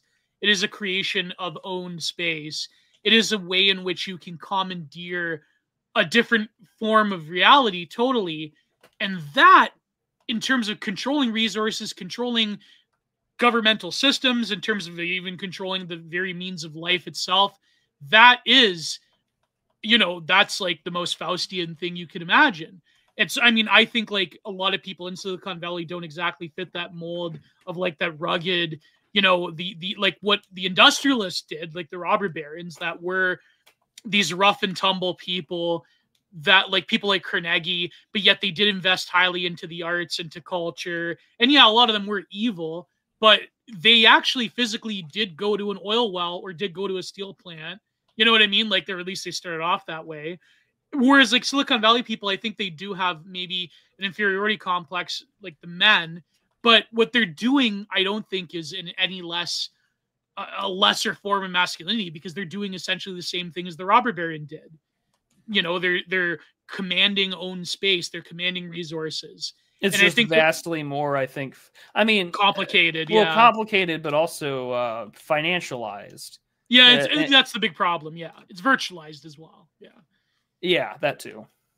But you were gonna say? Well, I think also too, and I mean, I'd have to read more of some of the writings of maybe like the 19th and early 20th century, like robber barons. But like, I see a world, at least through what I see in like current interviews and such. It's like I see a world filled with good intentions, and still there's that Faustian spark that like actually we can dominate the world, and like man can master creation. And also, not only can we master creation, fundamentally, like is with all Faustian bargains, like there is that liberation that comes when we're the ones who's in control of our own destiny. Like there's still that Randian element at the beginning. Yes. And I mean, whatever good that there may be, like there is, again, it's a deal that we still don't fully understand. And this is why, at least for me, I find Virilio so interesting, because not only on a social level, but also on a technological one, like we fundamentally invent the accident to whatever we design. Yeah. And when we do that, that puts us in culturally a very strange place. Like, with the invention of the train, there's also the invention of the train derailment. With the invention of CRISPR, there's now going to be like, the first, real genetic Hiroshima that could potentially come. Although I would argue that like microplastics is definitely the cellular Hiroshima that we aren't really allowed to talk about. But I think it's all kind of there and present and worth looking into. But at the same time, like you listen to the guy who is big on like rainmaking. He's got a very positive attitude. He's very gung-ho. Like there's still that agreeableness that so often we don't, or disagreeableness, I should say, where he's willing to stake his life and his reputation on his design or on his invention and on his process. And I think that is so missing in a lot of our contemporary discussions over culture or relationship to technology. It's like, not only can I liberate you from natural bonds, but I can also make the world a better place. So I think it invites a particular archetype where it's both kind of messianic and also, it's also one where you're left wondering like, well, is this going to actually do good? And you have to hope that you do. And of course, with the consequences of our technology nowadays, it's sort of radical, because we live in something where it's like, well, the defense industry is so heavily subsidized. It's like, so what are we doing here? Yeah. And you're left, and like that leaves you with some uneasy questions, because it's like, what's publicly available AI stuff, and it's like, oh, okay. Some of this is, I'm sure, duping boomers left and right. Like how good does it have to get to where it starts fooling me? And it's like, well, when it starts fooling me or even younger people or people who have no sense of like what the world was like before this technology, then it's like, oh man, like then we're in for a really wild world. But like, again, there is that, like, I am the master, I'm in charge of my own fate, and things are going to be fine. And it's just like, okay, well then I'm really excited to see what happens if it goes wrong. But I'm also terrified. So you want them to succeed. And I think that's what makes the politics of this really interesting. And then when you go down this rabbit hole, you definitely can understand where the Nick Boströms of the world come from, and their like vulnerable world hypothesis, and like the legitimacy of info hazards and things like that. And I really do think that there's where you get that really overarching Utikowski desire to like, no, the world really is fucked if we don't do something. Yeah. And we have to act now. And I think that's the fun balancing act that we live in, which makes this world all the more exciting when we talk about the future or technology. It's like, well, what does this really all mean? And it's like, well, as you'll soon find out, it means that you have to keep us in charge, or you have to prevent the worst types of people from, stopping us. Because if we're stopped, then our enemies will take over, and then they'll win the race, and then it's definitely all over. Yeah, like the guy in NVIDIA. Yeah, China will win. China will win. Yeah, we'll be left with gene editing energy drinks, as we're going to see shortly. But yeah, I mean, we can get into the article. Yeah, but that's a great point though, because I think like there is like this race to the future still, and the mind, like you were saying, their mindset is totally different. But then at the same time, you have people like, maybe we should hold them back because, it goes like, it's funny because me and my girlfriend were actually talking about this, about like Aristotle's Politics. Yeah. And why like the foundational tautology of like the natural slave, like he's saying, well, that's just an assumption about nature. But it's like, why is there in Aristotle's Politics such as much as ability and the cultivation of ability in phronesis is such a powerful thing, why is there a separation of persons fundamentally? Because that's the creation of all political life, is a separation of persons and who gets to rule and who gets to lead. And I think we don't really think about these questions because we do live in for the past 100 years, we have really lived in an individualistic society where governance is another just job like anything else. It's not like a sacred duty anymore. It's not like a divine right of kings. It's not like an aristocratic pursuit where you're cultivated to be a ruler from the day you're born. It's just more like a technical ability, like being a lawyer, being a doctor, being anything like that. Well, I mean, we've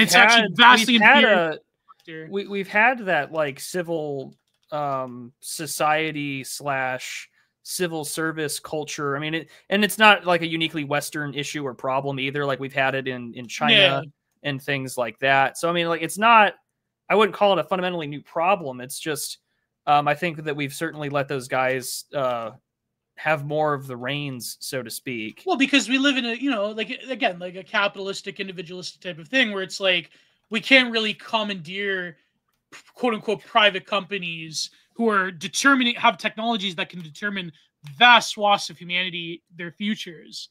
It's like, and that's also tragic though, because like the tragedy is that even back then there was this sense of like a collective identity, or one that was like meant to serve the common good or the nation.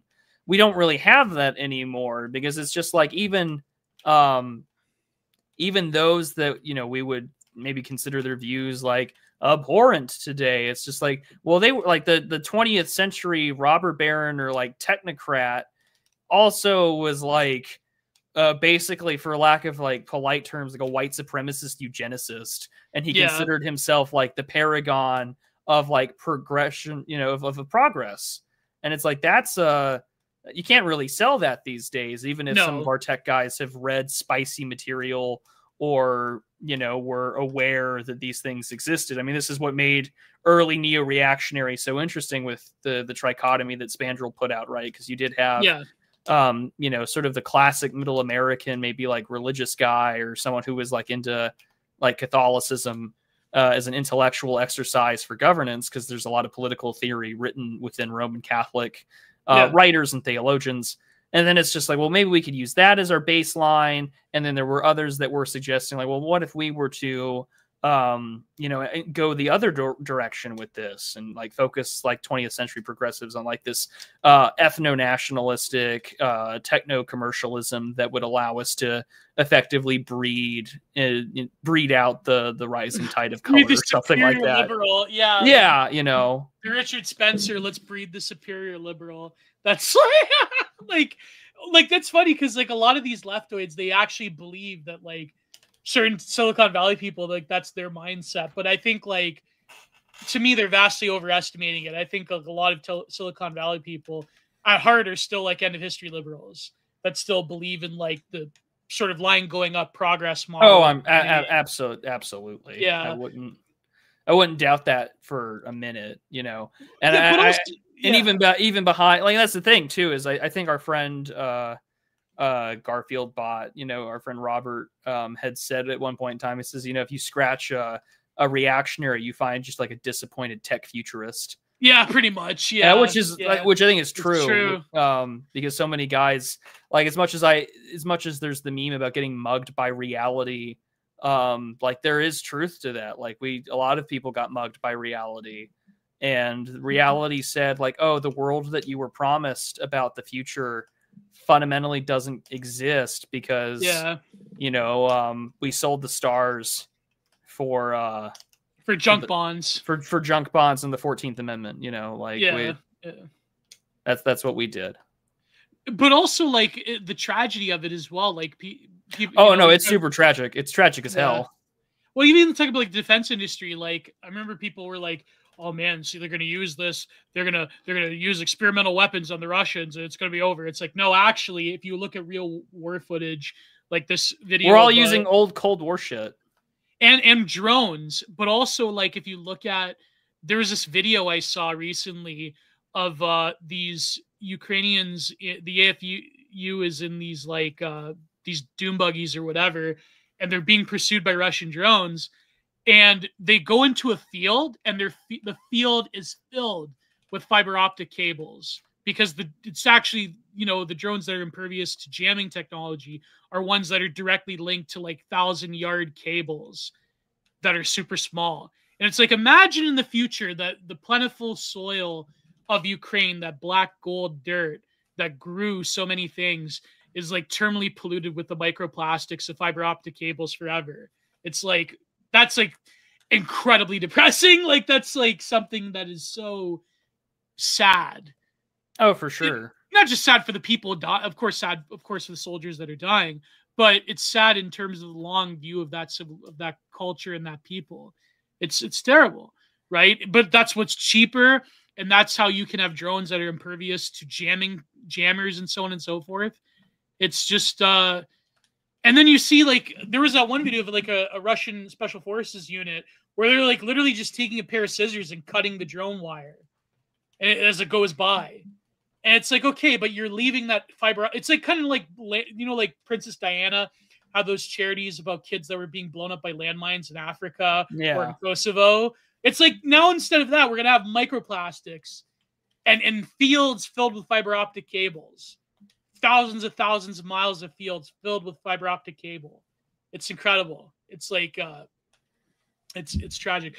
But I guess maybe we'll see if they predicted this. What I didn't see any like. I don't know. Did we? I mean, did anyone? I mean, I would be really interested if someone had predicted the sort of like end of drone or like the drone warfare we got, rather than some people did. Yeah. You know, sort of the. Rather than what we were using in like the Middle East, like, oh, just we were using like just Predator drones. Now it's like, well, really anyone and their mother can basically take a they had 15-year-old kids to operating drones in Ukraine. Yeah. Yeah. Babushkas will weave blankets out of fiber optic cables. That's already happening, by the way. I'm sure it has. It's already happening. That's, oh God. But I didn't see a lot of military applications here. But how long is Strange Land? 400 pages?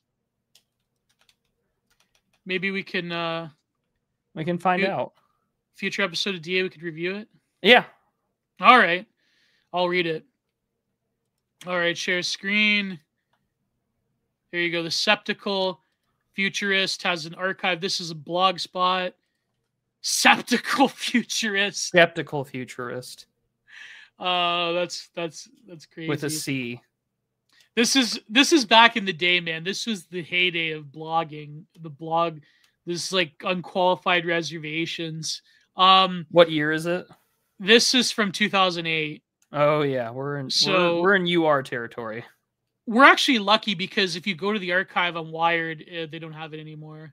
So of course, yeah. All the good things in Wired got erased. The Skeptical Future is a blog about how we feel to tomorrow.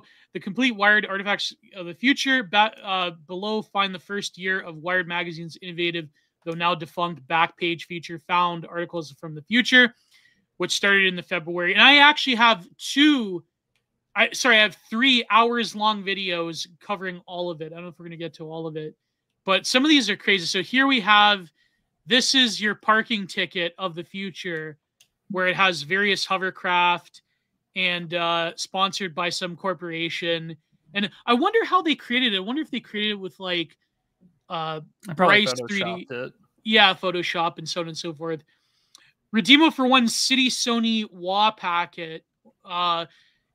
Participating Chescu zones, and it has like all of like the different alien technologies. So that's going to be the Greater Earth Parking and Traffic Summons. What I find fascinating is that you can really, it's sort of like ancient history where you have like forms of like graffiti on walls or like tablets that are like grocery lists or whatever. You can really tell a lot about a civilization just by the most mundane of objects that people carry. And I wonder if I can enhance this. Open in YouTube. No, I can't read it any better. But yeah, this is going to be deviation from orbit. Deviation from orbit.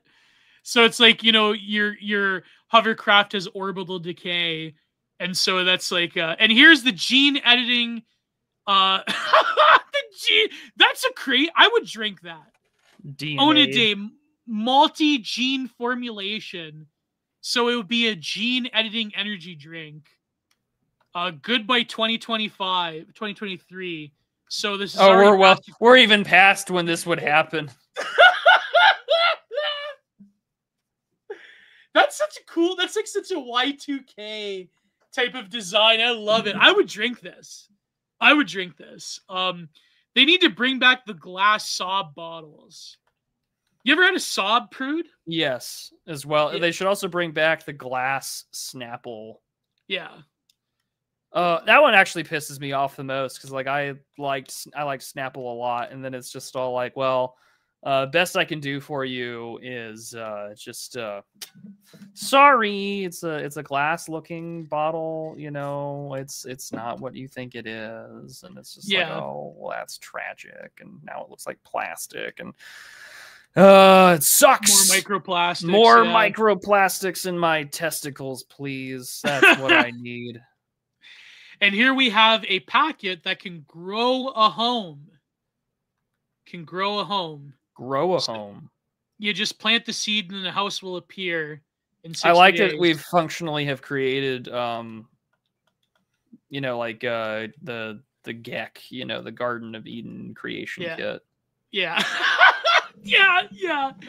Gary Revival Mansion. There you go. Sea Curve Beachside Community Office Parquet. You can grow a whole office parquet, but with seeds. So there you go. Get a new office park. Let's go. There you go. Oh, your fortune cookie. This is the I believe they have the grease stains in one of them. This is the Chinese restaurant of the future where you can have a synthetic Nick Land from the wet market, and you have drugs in the fortune cookie. You have drugs in the fortune cookie. So that's crazy. It's all this is the meltdown I ordered. This is the meltdown I ordered. We actually have that. We actually have the synthetic skin thing. So that was a good prediction. Self-grafting bandages, heals wounds with living tissue. We actually have that. So there you go. This is I believe your cyberpunk body hacking modifications. This is like Repo Man, where you're going to get your implants repossessed for not paying your bill. Bio investigation report. I can't wait for that to be real. Your synthetic kidney. They're gonna. Yeah, I can't wait for I cannot wait for my fake synthetic kidney to be financialized. Yeah. Biotrans investigation report. And of course, you have aromatherapy with plants that gives you an actual antidepressant as you sniff it. Florotherapy, nature's way of cleaning house. Oh, so this actually cleans the air with some kind of god-awful chemical that neutralizes the toxic sludge that your house is going to be imbued with, the organic volatile compounds. And so there you go. That's going to be fun. So assemble your own robot troubleshooting guide. Nobody keeps these. And so yeah, it's going to it's sort of, that reminds me of that YouTube short and TikTok channel. This is in a much more deregulated world than I thought we were going to get, you know. Yeah. Wow, DNA. I mean, instead, I guess you just have like the probiotics, but you know. Yeah. No, but that's, I think, a major theme of these is that it's like total like deregulated corporate hell where like they just like sell you anything. It's like literally like, I don't know, Wired Magazine, I guess like a lot of them were like libertarians or whatever. Like the corporations are just going to sell you anything and the environment's totally destroyed. So you have to like take more pills and more substances. I mean, this just echoes of a cyberpunk future. Yeah, pretty much. And I mean, that's probably what these writers and artists had as reference. I mean, what else would you work with? You know, it's just that. Like we lived in the Matrix, and we were, all the sort of anime stuff as well. Like everything just tells me like, hey, like this was the world that so many of us had envisioned because well, this is what our imaginations had us believe that was going to be the case. Yeah. Subdivisional sweet Chinese peptides. Peptides. Yeah, you're going to get the peptide in the fortune cookie. There you go.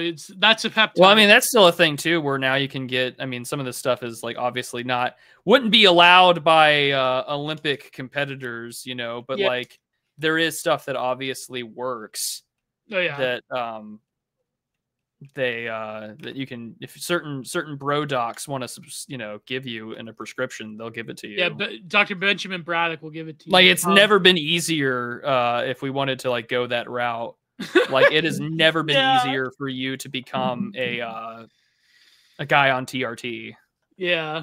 Oh, and here, speaking of which, this is your bioengineered synthetic meat corn puffs with synthetic proteins that also have some kind of hideous GMO in it by Dr. Udker. Your life tastes great with Malk. Wasn't that a Simpsons joke? Malt? Yeah. Like the milk substitute thing or whatever, yeah. Yeah. So this is also free toy in it as well. And it has all the yummy what plants crave. That was an idiot. Got electrolytes. Electrolytes, what plants crave. What plants crave. So this is synthetic meat, which I believe they also deregulated synthetic meat in Canada. They regulate everything else when it comes to food, but not synthetic meat in Canada. So this future is going to be preserved right here in Canada. Here we go. We have the tablet, Keanu Reeves, actor, director, rebirth announcement. So Keanu Reeves is going to be reincarnated along with all of your favorite celebrities to keep pumping out slop forever. So there's going to be John Wick number 2000. There's going to be John Wick number 2050 movies. So they're going to reincarnate celebrities. Have you ever watched that movie Antiviral that was made by Cronenberg's kid? No, I haven't, but just by the name, I'm assuming it's about AIDS. Well, it's about people that have like boutique synthetic meat and disease profiles of celebrities. So like say if a celebrity has a certain strand of herpes or whatever, that you can get that strand. It's a great film. It's a truly great Canadian film. This just sounds like, you know, boutique bug chasing.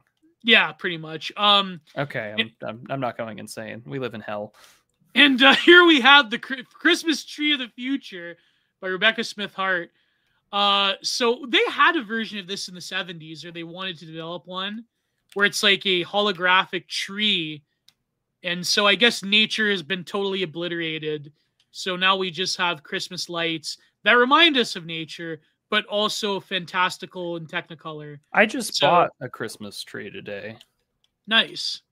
Like a real one or something? Yeah, so I for Orthodox Christians, the Nativity Fast started this last Saturday. So last year my roommate and I, we bought a real Christmas tree the day the fast started. And we managed to keep it alive and look decent with not too much, you know, the pines falling to the floor until Theophany, which I was really happy with. So we're hoping to do it again this year. But yeah, like this is just it's so like if we were to ever remake Charlie Brown's Christmas special, it would look like the one on screen. Oh boy, it's just like another cheap hologram tree, you know, like oh great. Is that why you're a bit grumpier today, Prude? No. For other reasons I am grumpy, but not because of the fast. Not because of the fast. Well, yeah, probably. I'm not gonna lie. But that's okay. I'll stick to my rice and lentils and leeks. I'll be okay. Nice. You look at those poor bastards. The home cloning kid. Edge gene cloning. Oh my god, look at those little homunculi. You know what's crazy is that it assumes that kids will be playing with like actual physical toys and board games in the future. But I guess if you can do your own human cloning, oh my god, look at this. Great greet your own pet from science. Or from scratch. Sorry, create your own pet from scratch. Is it bad that I'm just instantly thinking of that weird homunculus egg creature from Smiling Friends? Yeah. There was a very terrible. No, I'm not gonna say it. No, I'm not gonna say it. It had to do with furries. But anyways, I'm sure everyone's waiting for that to be real. I don't know which one of my mutuals does it, but there's one of my Twitter mutuals that constantly retweet the alien cat girl update account.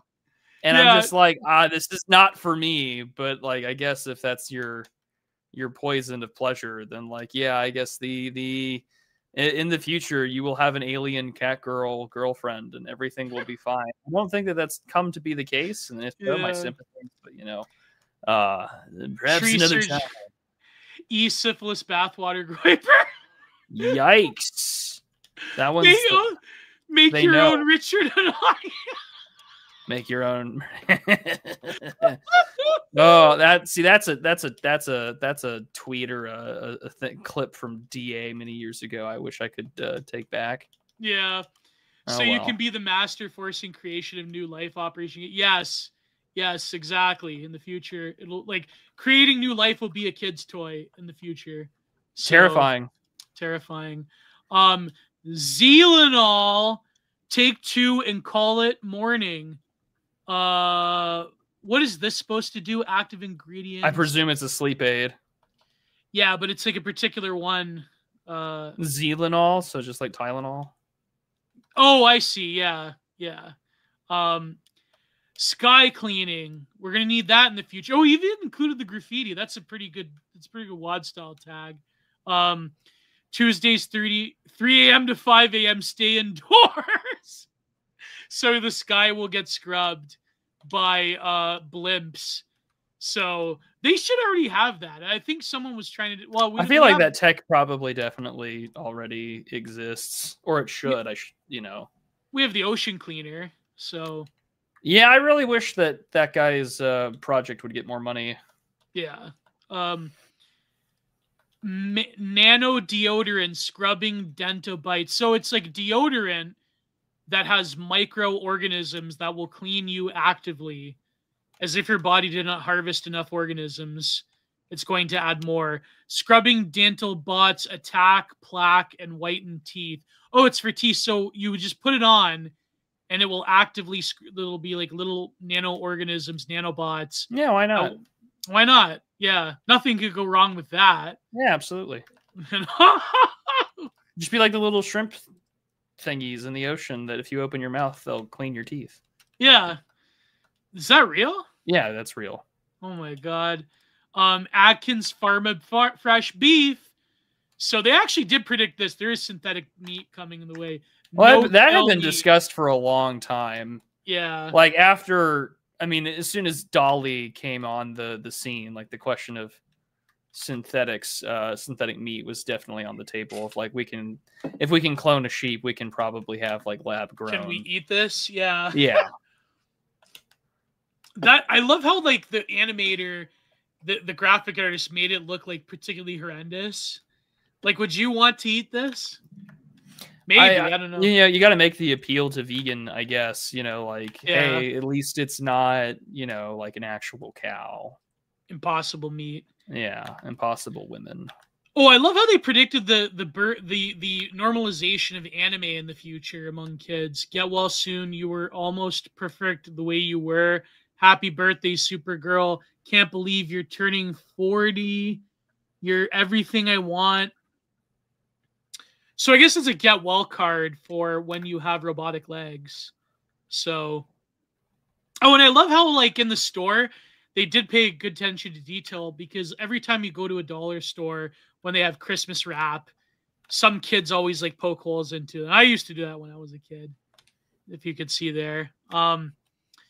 But yeah, so in the future, anime will be normal, which I guess it is now. So that's an accurate prediction. I was about to say, like, I think the weebs won in this this culture war. You can't counter signal anime without being doxxed and your mom photoshopped into porn. Like, you can't counter signal anime. Like, if your docs would be in a Hyperborean edit. Like, if you're inversion, if there's the inversion to, like, you know, if you're on the left, you can have like different opinions about capitalism, but you have to love like gays and trannies and blacks. Like, the thing about being on the right is that you have to love anime, or you can't counter signal anime, or you will summon a certain account that will have your doc's cell phone and location on a Hyperborean edit, as Gio pointed out. Yeah. And there's like a certain subset of you who know exactly who I'm referencing. Oh man, Land Warrior! So kids are gonna have the Land Warrior kit. They actually discontinued this during GWAT. They said it was too cumbersome for the average soldier to pay attention to different things at once. So, ready for regime change. Base. This is like peak George W. Bush era leftism. Assemble your own complete Land Warrior force. So, yeah, the Land Warrior program was essentially the first iteration of having like computerized head mounts, where like you can visualize the battlefield with drones and with monitoring tech, like UAVs, kind of like what Call of Duty is or whatever. Is it true that only like third world kids play Call of Duty nowadays? It's definitely caters to a different market than what Call of Duty used to be, which is really frustrating, because it's like, for me, I remember COD 4 and Modern Warfare 2 and that wonderful world. But I think it's just because the console market has geared towards a lower income bracket. And so it's more of a, it's just now it's like, okay, I went from, you know, talking about defending the Burger Town to now it's like, why is there a Nicki Minaj skin in my Call of Duty game? Like, what the hell? Why is there a skate park on the side of my gun? Yeah. Or like, remember, like they had the one, I believe one of my followers, he's like, this is like visual, this is like a visual euphorian for like Mexican kids that smoke weed. It's like you have I like mean, like, you mentioned the famous GIF / video of like the kid with Down syndrome following the like, pretty lights. It's just like that's what we're talking about here when we're discussing we're discussing all these like Call of Duty skins. It's like, or like, oh my gosh, if I like reload my gun like 1 in 100 times, like it'll like light a bong for me, and isn't this so exciting? And it's like, I think I need to go seek Canadian healthcare. Or it'll have like a lowrider carburetor on the side. Yeah. Did you see that one? Yeah. Yeah. You know what's funny? This is an interesting point. Why bother living? This is an interesting point is that well the future you grew up in no longer exists. Don't remind me. Dick Cheney just died. Oh man. So it's funny because like half of this is like tech libertarianism. The other half is like George W. Bush era parapolitics. Because look here, it says Pentagon Ventures Ltd, Department of Defense manufactured. Based. Isn't that kind of like based? I loved Toy Soldiers when I was waiter, please, more Raytheon stock in my IRA. We're gonna go to war with China eventually. You might as well buy the Raytheon stock now. So that's depressing. We're probably not gonna go to war with China. I'm kidding, but it's kind of like Toy Soldiers with Dennis Leary was like the asshole corporate executive that was working for the Pentagon. I fucking love that movie. I love it so much. Toy Soldiers. I love that movie so much. Small Soldiers. Yeah. I was probably one of my all-time favorite films from my youth. Yeah. Oh, look, my password is Gizmo. It's like, let's just put chips in the toys. I know it's Pentagon technology. I know it's DARPA technology. You put military chips in toy. It's so good. It's that movie and Jingle All the Way are probably some of my favorite late '90s Christmas time kino. Yeah, I recently watched. I recently watched that with my fiance because she had never seen it before, and she's like. And I was like, have you ever seen you know Phil Hartman like from The Simpsons and from other places? And she's like, yeah. And I said, you want to see him act like a lecherous creep? And she's like, yeah, sure. And so I put that film on. I really enjoy it for just because I think was it Sinbad in Jingle All the Way? Yeah, Sinbad's the postal worker. Sinbad was in everything in like the mid 90s. And like, what happened to Sinbad? I think he did. I think he kind of had like a Dave Chappelle moment where like he stepped away for a while, and then I think he's back doing stand-up tours now. That's what I heard. So like he's kind of back in the public consciousness in some regard. Yeah. So I mean like there's something to he's having a comeback, I guess you could say. Thank God. I'd go and see Sinbad. That's like no, but like Small Soldiers is like the Gorgonzolas. No, but like I know like what's his name? David Cross. Yeah. I know he's like a terrible lib, but like he was very entertaining in that. And like of course like he was a key figure in Wonder Chosen. And it was like it was like it was gold. Like if you were a kid growing up in the early 2000s, it was like truly a renaissance of chud culture, as we keep saying. Ready for regime change. Land warrior figures and vehicles are sold separately for coordinating wargaming based. Here's something that this really, I believe I recorded those videos at the height of ClownVid. And so here we have the biocast that will predict different pathogens in different regions of the United States like a weather forecast. So also kind of based. Cloudy with a partial chance of ClownVid. X-Thorax biocast from Don't Dallas. You love the panicked world of like we really thought like there was going to be like weaponized anthrax, and Yeah. Turns out the only time that it ever got deployed was like when we needed to browbeat American senators into passing the Patriot Act, and yeah, pretty that's much. not sketchy at all, and that may or may not have come from Fort Detrick. Oh, what's just don't ask questions. Yeah. Like, like my George W. Bush era libertarianism is just so, it never goes away when I think about the early 2000s. It resurges like an infection here, like a herpes outbreak. It just like it flares up as I'm like brutally reminded of like how weird those times were, and it's just like, okay, like that was so here we have like mosquito infections, we have different forms of plagues besieging America. This is the biocast for Dallas, Texas, August 15th, 2023. They definitely did have a biocast in August 2023 in Texas. So you have the different levels of pestilence that you're going to have to deal with, like the weather. So I guess like in the future, see, I would love a dark comedy about the apocalypse, like the Four Horsemen and pestilence, but like you're living through the Christian end times and tribulation, but it's like a bunch of tech bros are trying to make it manageable because they know they're going to hell. Yeah, they're like, well, like I've already been separated. Like I'm with the goats. Like this is not going to end well for me, but at least I can use my technology so I can tell you that like, hey, if you live in Dallas, Texas, that you're going to deal with like, oh boy, the Horseman's got something cooked up special for you today. I hope you brought that calamine lotion, because boy, oh boy, say goodbye to your boys. I don't know. It would just be.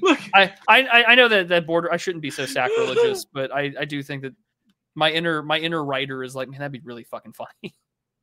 I know I should hold out for super chats, but the chat's been wild. Time to post the video again. That time of year of Goldberg dressed as Santa bullying people again. Yeah. Santa Slay. That was a great. You can find that on YouTube. Yeah, like Santa Slay is such a quality movie. It's incredible. You watched Santa Slay, Prude? I've had to watch it only because I wanted to know the origin of that fucking Kino clip.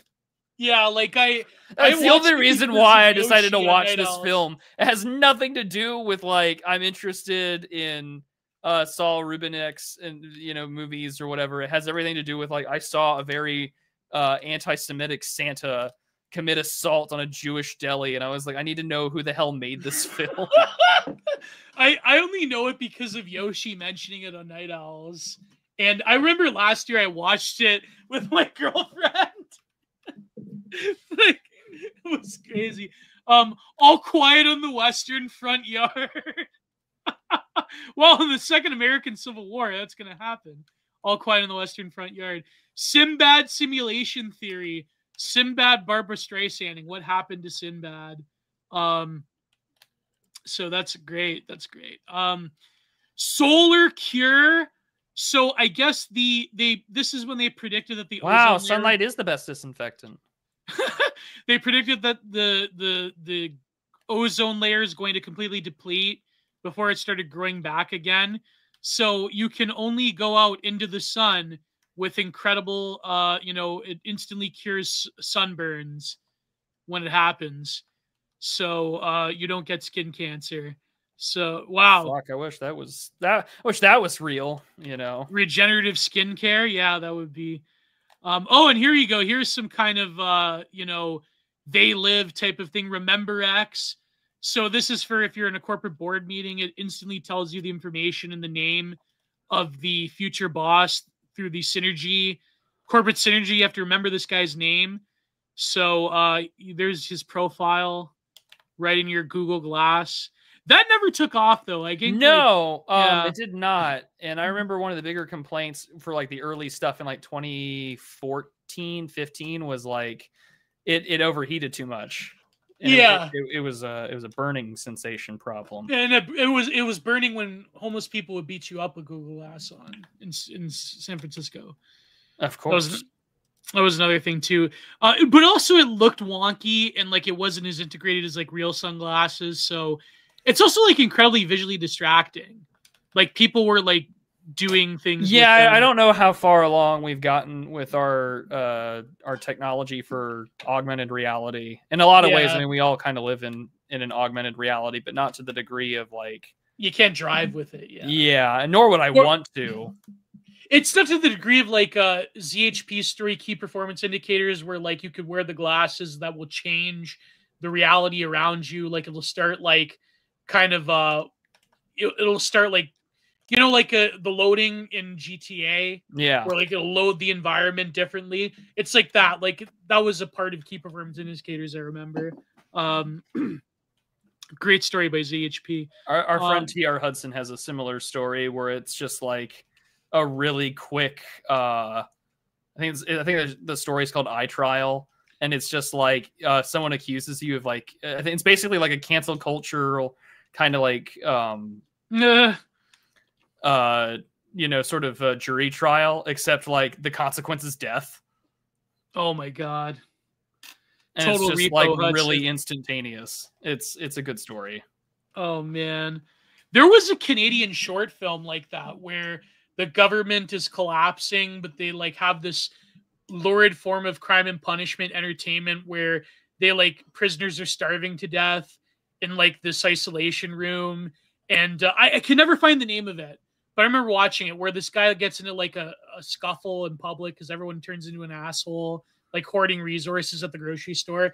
They lock you in a room and you get to like view the prisoner starving through this CCTV that's like a heat camera, and like your heat slowly fades and fades and fades. I don't know if there's any Canadians question mark. I don't know. I forget the name of it. I tried to get ChatGPT to tell me the name of it, and it couldn't recognize it. But I remember watching this short film many times on like one of these Canadian film channels that doesn't exist anymore. I think it was called Dusk. That was one of the channels. But if any Leafs remember that film, I like literally like beat my brains out trying to find this film, but I could never find it. But anyways, so this is the future of animal care, which is a robotic terrier. So we kind of already have that. Remember? Do you remember like the robot toy thing? Oh my god, yes. Back in the day? Yeah, yeah. I owned one.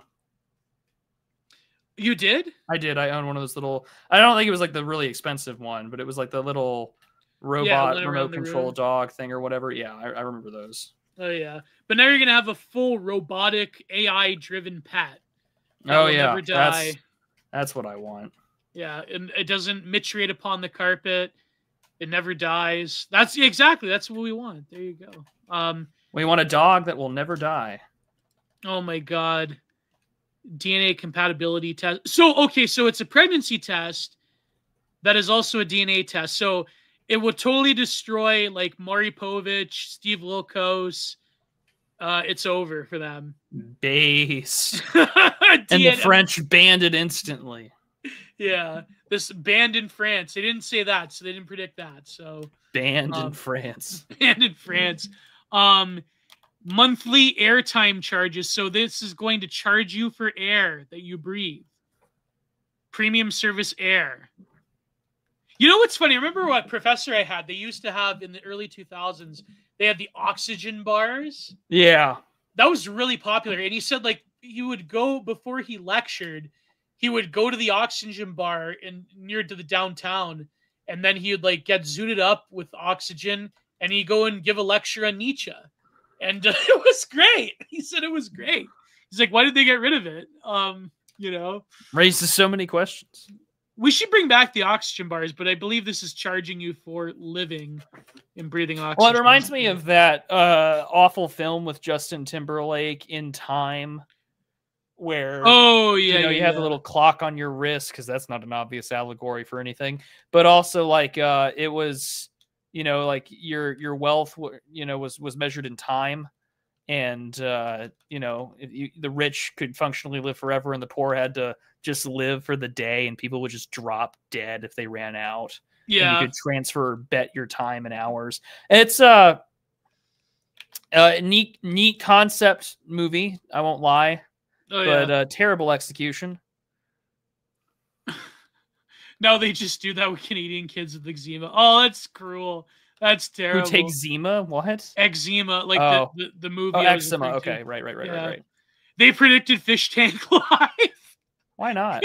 Google Glass. Wired Magazine. That's a hot take that should be clipped. Wired Magazine predicted Fish Tank Live. My Furby turned me into the FBI. I really should just like, I should stop highlighting comments because they're so funny. When chat's good, chat's good. I know, but I do want super chats. Time flies when you're avoiding points. Time flies when you have good boy points. Oxygen bar, but there's methylene blue vapors in it. It's like they have like the PD version of the oxygen bar. They say, like, I know like a lot of people say the oxygen thing is really good for you, like the Wim Hof method. I remember Lev used to like go into like multiple minute screeds about how great the Wim Hof thing is. But it is actually good for you though. It does, like, if you can find a way to like oxygenate the blood, like a lot of like the sports, like athlete, like doping scandals, like with what's the guy's name, Armstrong. Mm-hmm. A lot of it is basically finding peptides and chemicals that can fast. A lot of hockey players, by the way, take this because of the strain on your breathing that hockey puts on you. A lot of the like doping scandals is essentially just to like get more oxygen into your blood. That's like the core of it. So like a lot of athletes take Viagra, for instance. Here we have the Mood Max machine.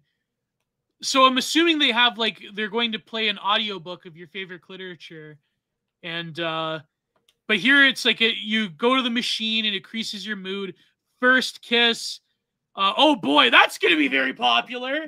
You're going to like go to the mood machine that simulates teen love. You know, so all your favorite incels and femcels are going to be like hitting up the arcade for this. Action hero buzz, post-coital afterglow, job well done euphoria, brush with death, tragic catharsis. So, oh my God. So they're going to have a mood machine that gives you the experience of teen love.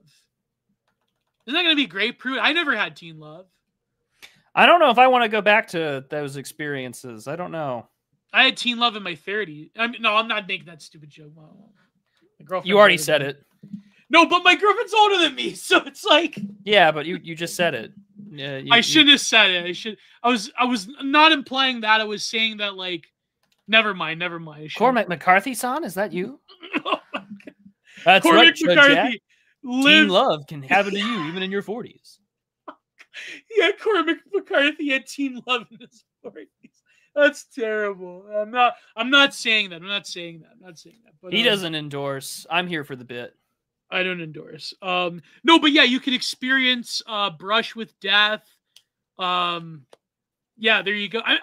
They probably like, remember the binaural beats thing was very big back in the day. Yeah, they still have that, but I don't know if like it's that. I tried it. I remember I tried it a few times, and it was all right. Like it wasn't like the specific mood that they were marketing, but it was like, you know what I mean? Like it wasn't that.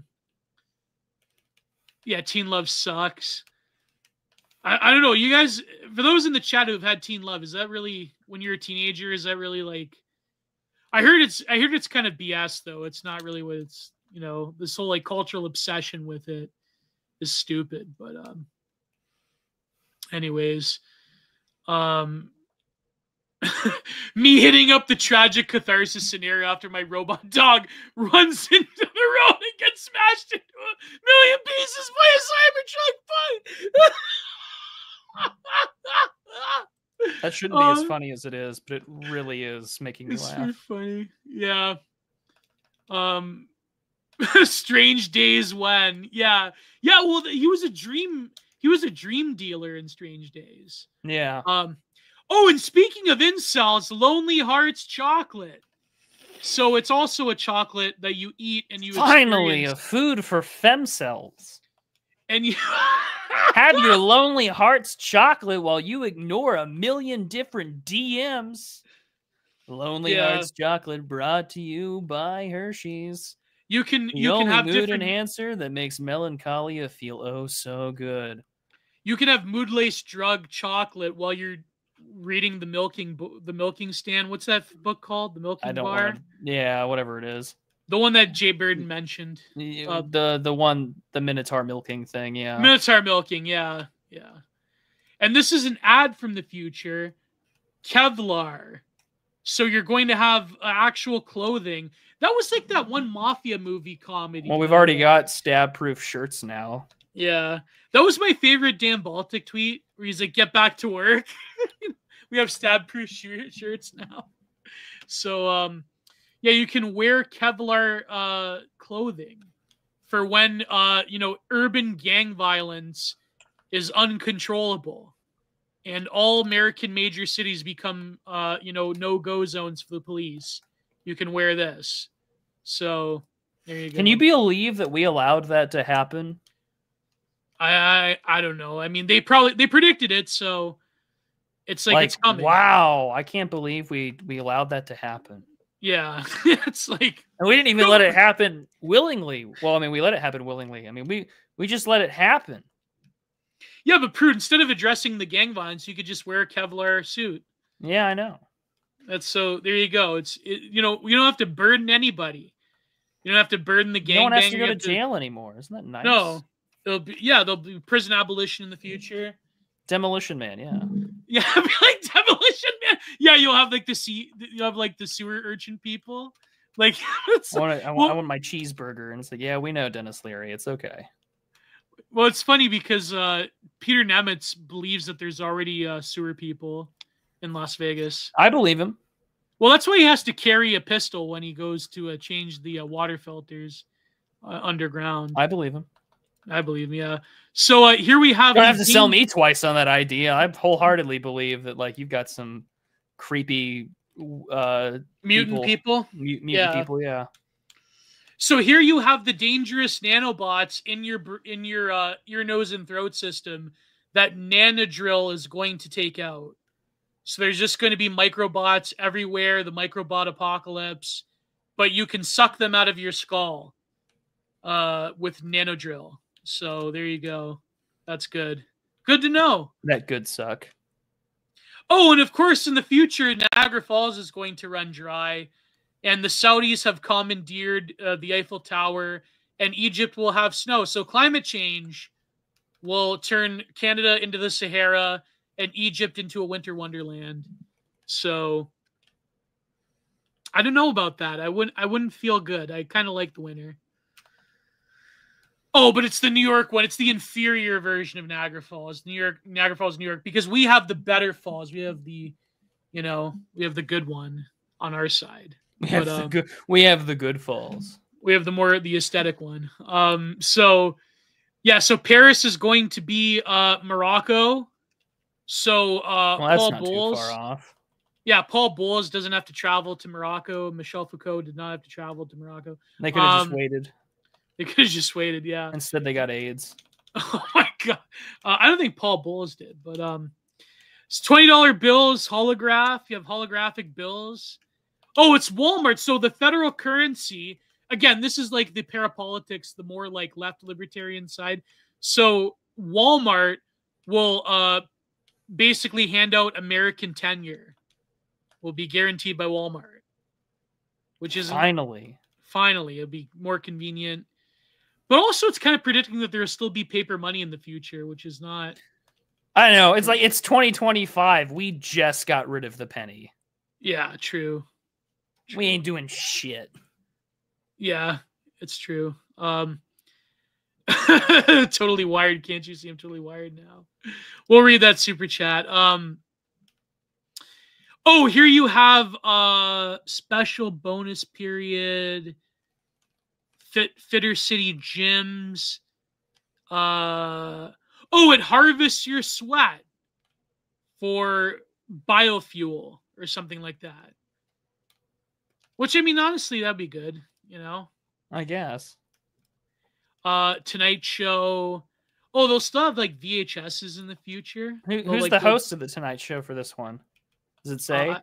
I don't know. No. 75th anniversary compilation of the Tonight Show. the complete Radiohead. And so they'll still. I think this will be some kind of like futuristic. But then again, it's like this. They're predicting that there will still be physical media in the future, instead of like downloading everything. Oh yeah. So, although I find it particularly interesting how we've commoditized the analog system as a cultural. Yeah. It's just a little cutesy little cultural artifact, like that's nice. Yeah. Walmart in charge of fiat sounds kind of cute though. That Walmart running fiat. Yeah, fiat currencies. Oh, okay. Well, in Canada we have Tim. We have a Canadian Tire. I'm just thinking of the idea of like Walmart becoming this like ultra powerful transnational corporation that it takes over, like the car company fiat was what I was thinking. Yeah, like an Idiocracy. The like just imagine having. Like your dad being like, "Oh, you're going to Walmart for a Fiat, huh?" It's just like, what that stands for, right? It means fix it again, Toby, instead of Tony, because it's now owned by an American. I think that'd be fun. Yeah, fix it. Yeah, fix it again, Tony. Didn't Dill Gribble say that about Ford? Yeah, he did. Yeah. Sam Walton made camps. Oh my God. So there'll be Walmart debtors camps. Truth freeze. That's a good one. What absolute truth. Yeah, Walmart. I forget who said that. It may have been Walmart debtors prisons. what an absolute like base take. Just like Walmart debtors prisons. I forget who said that. I think it was someone was interviewing Curtis Yarvin. He's like, in the future, like you'll have like kind of like that movie Screamers, where it's like, imagine Walmart going to war with Amazon, and like you'll be like shopping at the Amazon or Walmart store, and like there'll just be like a random predator drone that comes and like just destroys the store. Like there'll be like true corporate warfare in the future, which honestly, like that's like again back to Demolition Man. Like after the franchise wars, like Taco Bell is now the only restaurant that exists. Yeah, Demolition Man truly is like the anarcho-capitalist like wet dream. There'll be like sewer people, mutants. There'll be like corporate warfare. Like you could just like buy a Shahaz drone in Walmart, which is honestly we're not that far off. I was about to say, like, you could very easily tinker and get a working weapon of war from Walmart for less than $200, which is crazy to think about. Like I was in Walmart the other day, and I got some of my Christmas shopping done early, but I was like just looking around. I was like, man, isn't it fucking insane that I could buy one of these and effectively just do more damage with less money than some of like the best gear we have right now? It's kind of like wild to think about. It's like the Ukraine war. Yeah. Like a drone isn't that much money just to strap a grenade to it. No, it's not. The Walmart. Oh, I can only. Could you imagine? I know it's too much to ask for. I'm not going to ask an artist to do this, but like now I want someone with like the blue and yellow Walmart like smile from like the 1990s.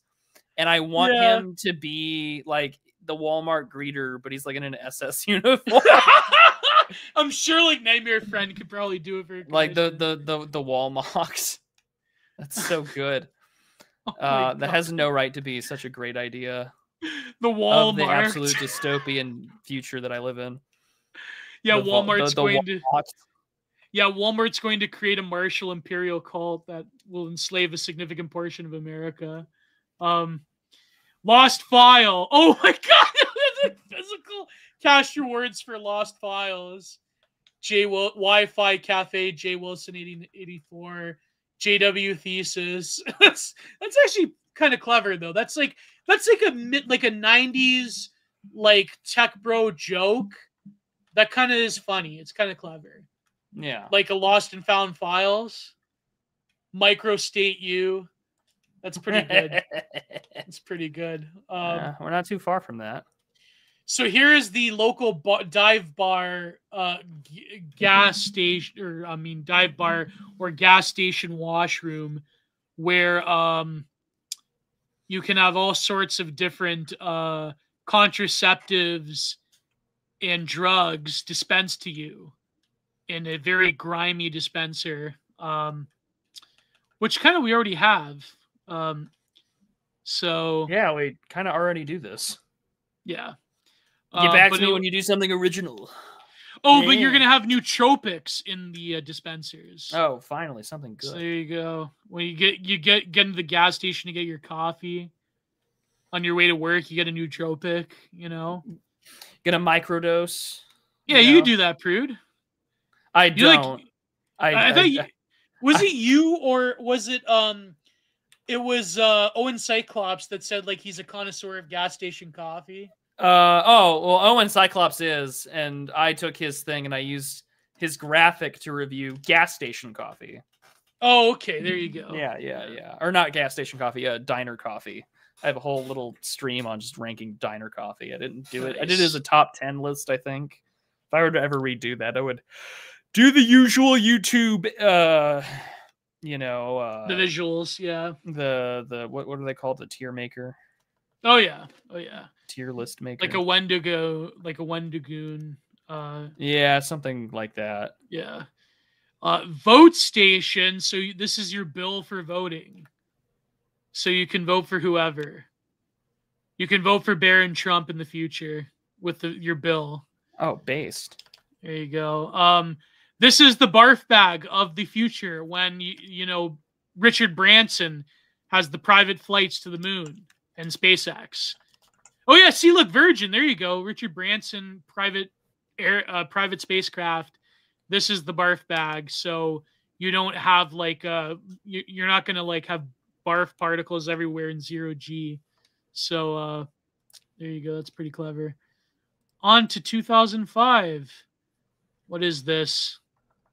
Oh, home surgery kit. There you go.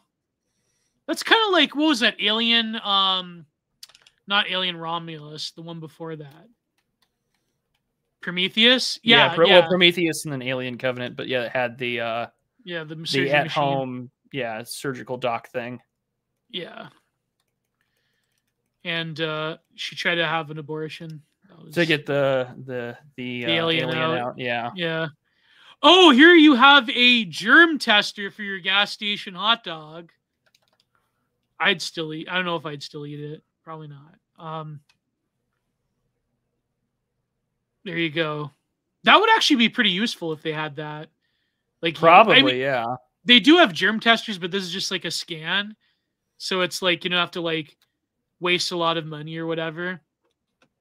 Oh, and of course you have the teleporter. And this is all this is actually the all-safe insurance plan in case you get dematerialized halfway through your Star Trek teleportation. So you sign off on, they're not liable to you dematerializing and being stuck in limbo forever, like the red uniforms of Star Trek. Yeah. Can't let you get red-shirted. Yeah, there you go.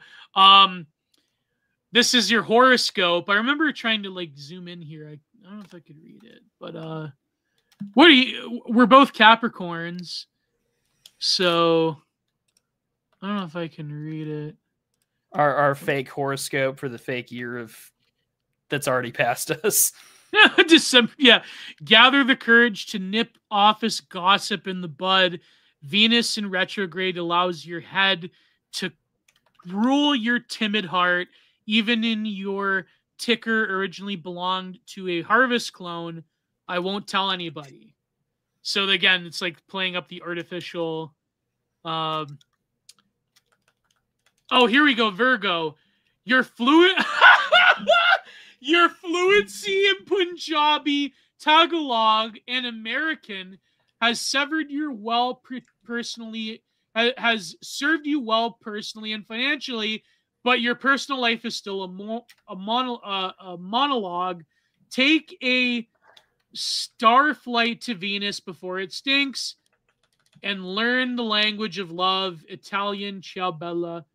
So in the future, people will be fluent. They actually predicted that. I remember highlighting that they were, they accurately predicted that you were going to have to be fluent in Punjabi and Tagalog. in the business world. So well, I certainly got one of those right. Leo, your Sony Dreamcaster has logged some disturbing images. What does it all mean? Don't bother checking the Wonderology Index. Bit of advice: I lay off the chimichangas before bedtime nighty night. So that's I guess, incredibly specific / personalized. yeah. Which it's not as much as the. I always consider these things to be very, I don't know, vague enough that you could be like, oh, that is me. So I don't know. There's something there. Here's a Bush era joke. The Sagittarius, the No Child Left Unassigned Act dictates the color of your nursery, but you're picky. So if your little bundle of joy arrives in the wrong package, consider protogenous sex reversal. Still unsure about parenthood? Rent a rep kid with gender switch. You know what's very funny is that this was like before the 2010s. Yeah, no, this is the pre-woke, like, I mean, the cyberpunk conception of gender is obviously like very much rooted in the whole like just like, you know, customize and liberate yourself type deal, xenofeminism type of deal. Yeah. Whereas like, well, we saw the consequences of said xenofeminism and it just became pedophilia. Oh boy. It's like, oh, cool. Like, we're going to liberate ourselves and we're going to do this. And it's like, well, cool. We have renting kids. Yeah. I mean, we can rent kids, and everything seems to be predicated on making sure the kids get access to these drugs and not, the just like take a pill and then all of a sudden I'm a woman for a day. Like these like strange science fiction stories of the 1950s. Like, no, that's they're like, Honey, I Shrunk the Kids. Yeah. Yeah. No, but it's funny because they meant Honey, I Trained the Kids. But they meant it as a joke, but now it's like a serious political culture. Yeah, no, like it's a serious political bugaboo to like just discuss the reality that like we have. Yeah. An entire political movement that is like dedicated to basically this. Yeah. Yeah. Libra, you crave time but lack talent. Even Survivor Chernobyl rejected your audition. SenseVid and your Survival Chernobyl. It's like MXC but in Chernobyl. How can I put this delicately? Common to sell as a memory download. Consider being cryo rebirthed as a Virgo. So there you go. You're right, Prude. It's like if your astrological chart is wrong, you can be reborn in a different astrological sign. So that's Cancer. Even though SETI is fast deciphering the repeating transmission from Uria Minor, you still feel alone in the universe. It's time to come out with global cooling. Sexy singles are flocking to that former melanoma breeding ground, the beach. So I guess they're going to have global cooling to combat the outbreak of skin cancer when there's no more ozone layer. So, here we go. Aries, this is a good one. You spend more EU rupees. Fucking tragic. Tragic. EU rupees than you earn, and you're eyeball deep in denial. And I don't mean some dried up riverbed in the expanded Arab Emirates. Time to max out your personal retirement account. Super longevity ain't pretty when you're broke. So the EU rupees, so true. EU rupees. I love, like, some of these guys have had to have known that, like, this is all what like was coming. Like this is all like the fodder of like internet reactionary. Like, I don't know, were these guys like reading like no, they just knew that this was the trend of globalization. Yeah, pretty much. Like the writing was on the wall. Oh my god. This is too much. But yeah, if you want to read that, I highly recommend reading all of them. They're pretty good. They are pretty entertaining. How's My Driving Robot? That's so good. Wow. So in the future, there won't be... I was going to make a joke about the Indians, but...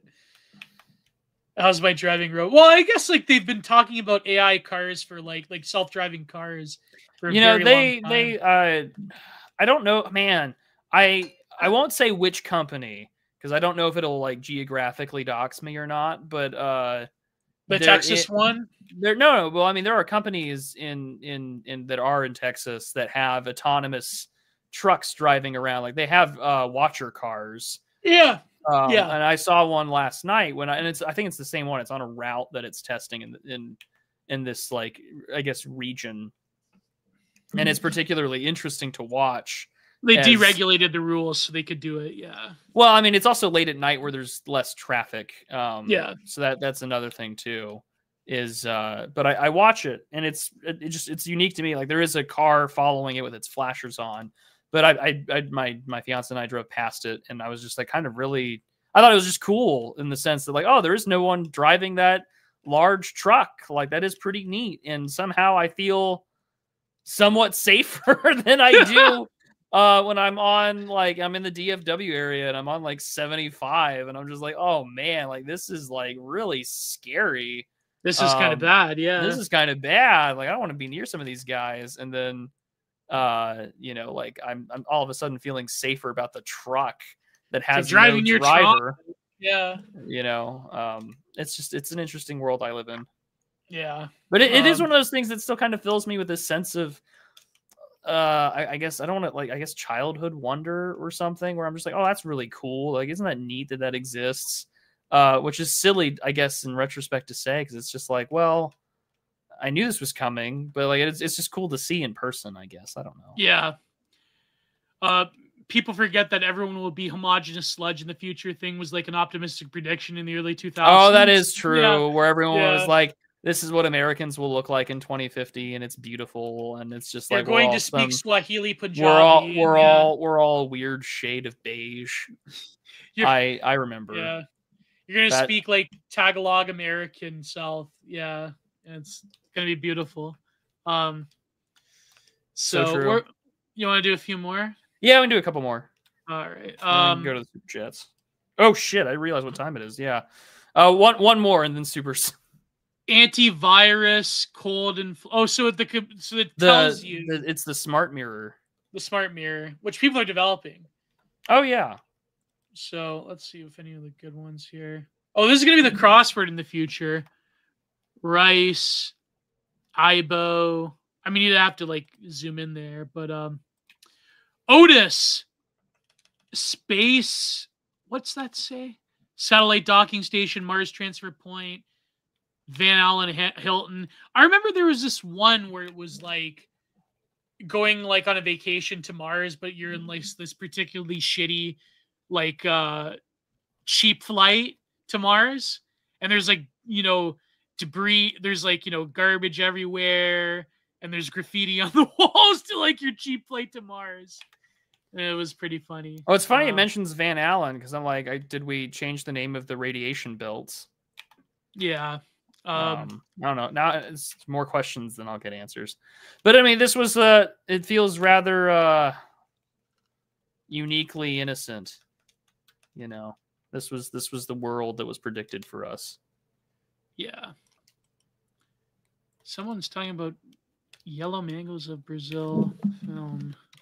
Is this a real film? The Yellow Mangoes of Brazil.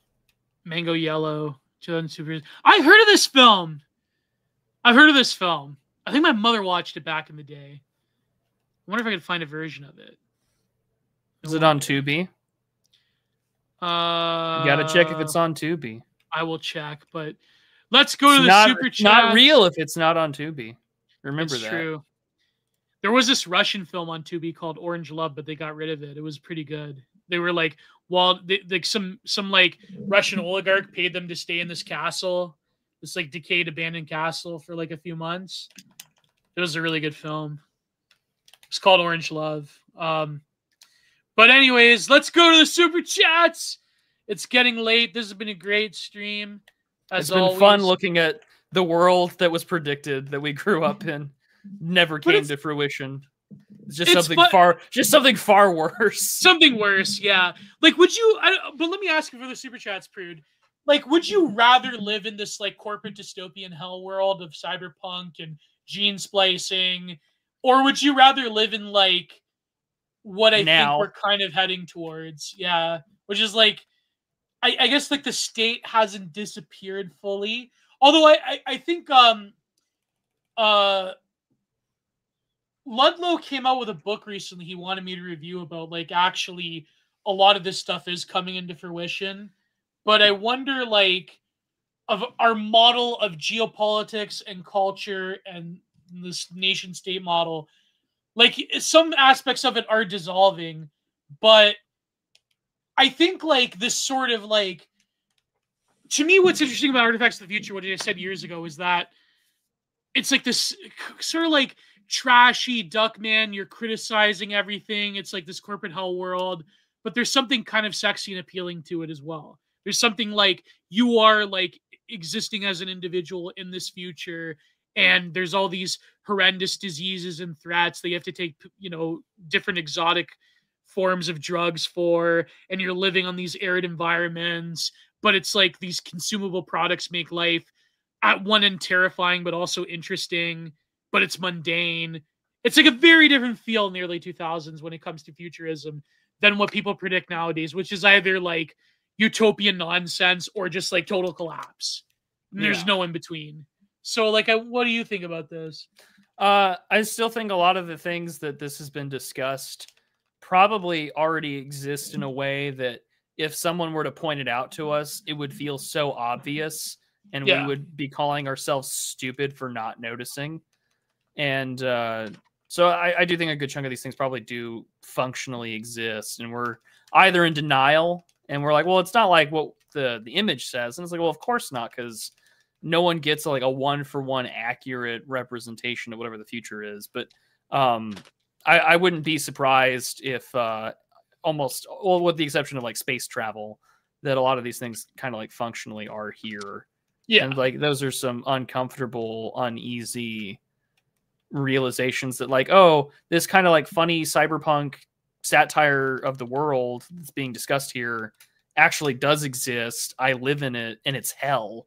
And not just like the kind of hell that like we would joke about, you know, where we predict some far off, even worse version of our current lives. It's like, no, all this is functionally here. It's true. It's terrifying. And like no one kind of wants to admit it. And that has its own consequence. I don't know. There's a lot there to consider. But it is funny, like how they, like a lot of the artifacts in the future that Wired Magazine did, a lot of it is just predicting like enhanced technologies that were already currently existing in that time period and in our time period. Yeah. But also like kind of like playing with it and having fun with it and like having like social commentary and critique while you're doing it. It's like, I can't really think of anything that does that now, except for like, I guess like some ridiculous right-wing parody, you know? Yeah. Or like, like what Apostrophe Gallery was doing, or like, I guess like even like Rick and Morty, like had the stupid Plumbus thing. Like there isn't a lot of content. There is certain science fiction shows that will focus on very like mundane products, but it's not like Star Trek where there is a central communistic authority that gives you those technologies. This is like a totally corporate consumer driven model. Because you have to remember, like, the power of Walmart as, like, a new thing at that time. Like, Walmart was taking over all of life. And now Amazon. That was...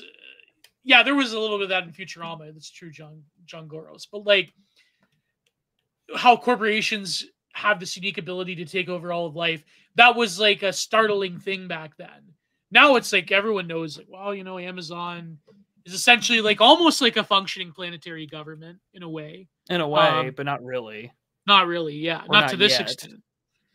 But here you could just buy like gene editing supplements and you could like adapt to different environments. Where now it's like, what is technology? I mean, certain people think about this. Obviously, like people like, you know, Brian Johnson and life extension technologies and all that.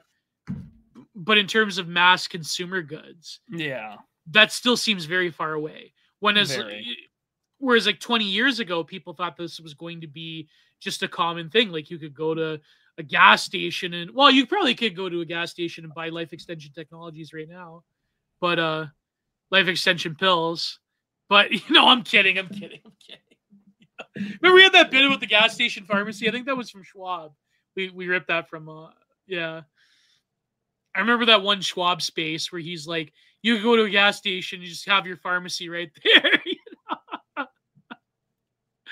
Oh, that was funny. Oh. I wonder what the Rhino 69 pill is going to do to you in the future. I don't want to think about it. I don't want to think about yeah. So let's get to the super chats. All right, you guys are talking about wormholes. So let's go to the entropy, and this is your time to donate. We have a lot of donos tonight. So I'll go from lowest to highest. So here we go. For $3, Screama per... It's even better in entropy. Screama Parvini. So it's like, I guess, academic agent's a woman or something. Screama Parvini. Gio, did you catch Nikki asking you to review Brazilian film Yellow Mango of Brazil? Says it's a femcel classic. I know I have before, but I'm not fucking with you. I got screen caps if you need. I definitely will review it. I'll put it on my list. Yellow Mango of Brazil. Where is my... Yeah, Yellow Mango. Sounds like you've got your work cut out for you. Yeah. Brazil. I'll probably watch it with my mother. There you go. There you go. And here we go. R8 for $5. $5 dues for Make Your Own Richard Anania. Truly the stuff of nightmares, cyberpunk dystopia. So thank you. It's coming. It's coming. And here we have Vrillium F. Bukele. Vrillium F. Bukele. What a name. He just said for $5, he just says Sneed. Thank you, Vrillium F. Bukele. What a name. What a name. Vrillium F. Bukele. So that's a good one. Thank you. We have tons of good names tonight. Owen Zaleski for $5. Hello, gents. I hope you're well. Happily nativity fast. Prude. I am enjoying the art videos, Gio. Glad to see my constant negging bores some fruit. Working on an art project where I draw an angel for each day of Advent. Any favorite angel Bible stories? I don't know if I have a favorite angel Bible story, but I like the one where Rene Descartes discovered the cogito by being visited by an angel. I like that story. Raphael and Tobit. That'd be What's that one about? Well, I mean, it's usually depicted. It's the archangel Raphael carrying Tobit, and I mean, I would just recommend reading the whole. It's a short book in the Old Testament. I'd recommend reading the whole thing. Was it Jacob wrestling the angel? That's also in there, yeah, in the Old Testament. I like that one. That's a good one. Okay, thank you, Owen Zaleski, our good friend. Vrillium F. Bukele, what a name. And here we have Sam153 for $15. The intro of DA episode always seems dour. It should be called The Hour of Lament or something like that. We should have like a video intro. We were thinking about doing that. We have one from Penultimo. It's just every time, like when I was testing it, it always got flagged for music copyright. So yeah, I'll have to work with him, or I'll talk to him in the behind the scenes, see what we can do. Maybe I'll get Micah Paul to make us one too. That'd be good. Yeah. But thank you, Sam153, and our good friend Charlie Mackey for $25. Good evening. I hope you're both well. Maybe I'm too zoomer, but the stuff from this stream is fascinating, but feels totally unreal and alien, only vaguely captured in childhood memories. Science is LGBT, I guess. Well, Charlie Mackey, that's a good observation. I mean, I wonder what Zoomers would think about this, because a lot of this was predicated on stuff that I guess like Gen Xers and Millennials grew up with, but like a more enhanced version of it. But, you know. Yeah. Yeah, so I wonder if it does feel kind of alien to them. Like, well, that's why I mentioned at the beginning, like I think that's a big reason why you have the desire. Like, it's why I think why analog horror took off for what it was. It was like this ephemeral childhood memory of a time that doesn't really exist anymore. Yeah. Did we forget See Me Rollin' from last stream for $5? I enjoy listening to you guys a lot. Thank you, See Me Rollin'. So yeah, this now to the YouTube ones, but because of my StreamYard, I have to go to the YouTube Creator Studio. What's MXN? Is that Mexican peso? I think it is. Mini for 20 Mexican pesos, which I think is like $3 Canadian or something like that. Maybe. Nothing ever happens down south either. So thank you, Mitty. Oh, all the protesting? Yeah. Oh, yeah, against Scheinbaum? Yeah. Oh, that's crazy. I thought she was a, internationalist liberal hero. I thought she was a savior of Mexico. Why are they protesting her? Because of the cartel thing? Yeah. Okay. There you go. Well, we'll see. Hopefully they succeed, put it that way. And Not Grim for $4.99. Thank you, Not Grim. What last week showed us is that we are truly on our own. But that also means that we have each other. And that's something that always counts. Wow. I like that one. Yeah, we got our work cut out for us, to say the least. I don't know. Place not your faith in man. So I don't. No, I know you don't. I know. I'm just saying. Like, my position on that's been well known, but yeah, no, I know where you're coming from. Yeah, it's they're gonna jangle the bass keys in front of you, and then, well, anyways, not to say too much, but anyways, Randall Shakur for $5 when asking about the legitness of Christian memes. Philippians 1:12-18 Prude. Philippians 1:12-18. Let me go. I'm pulling it up. Explains how Paul's imprisonment had advanced the gospel. He changed that encouraged other believers to speak boldly about their faith. Paul's chains in the gospel. Now I want you to know, brothers and sisters, that what has happened to me has actually served to advance the gospel. As a result, it has become clear through the whole palace guard and to everyone else that I am in chains for Christ.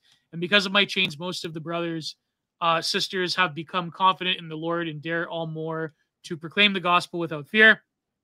It is true that some preach Christ out of envy and rivalry, but others of goodwill. The latter do so out of love, knowing that I am put here for the defense of the gospel. The former preacher Christ out of selfish ambition, not sincerity, supposedly that they can stir up trouble for me while I am in chains. Well, then I pray that it works, and I pray that it advances it. Yeah, there you go. Like I say, if Skeetus Christ can convert one Zoomer to Christianity, I think that would be good. So thank you, Randall Shakur. That's a good one. Thank you. And Seasider for $5. Hey, Gio, loved your movie review with Jay Burden. Oh, yeah, because we didn't get to it. We will get to the review of Phantom Thread, another Jay Burden episode. It's just that we got caught up in discourse, which happens a lot. So, anyways, thank you, Seasider. And Tim Miller for $1.99.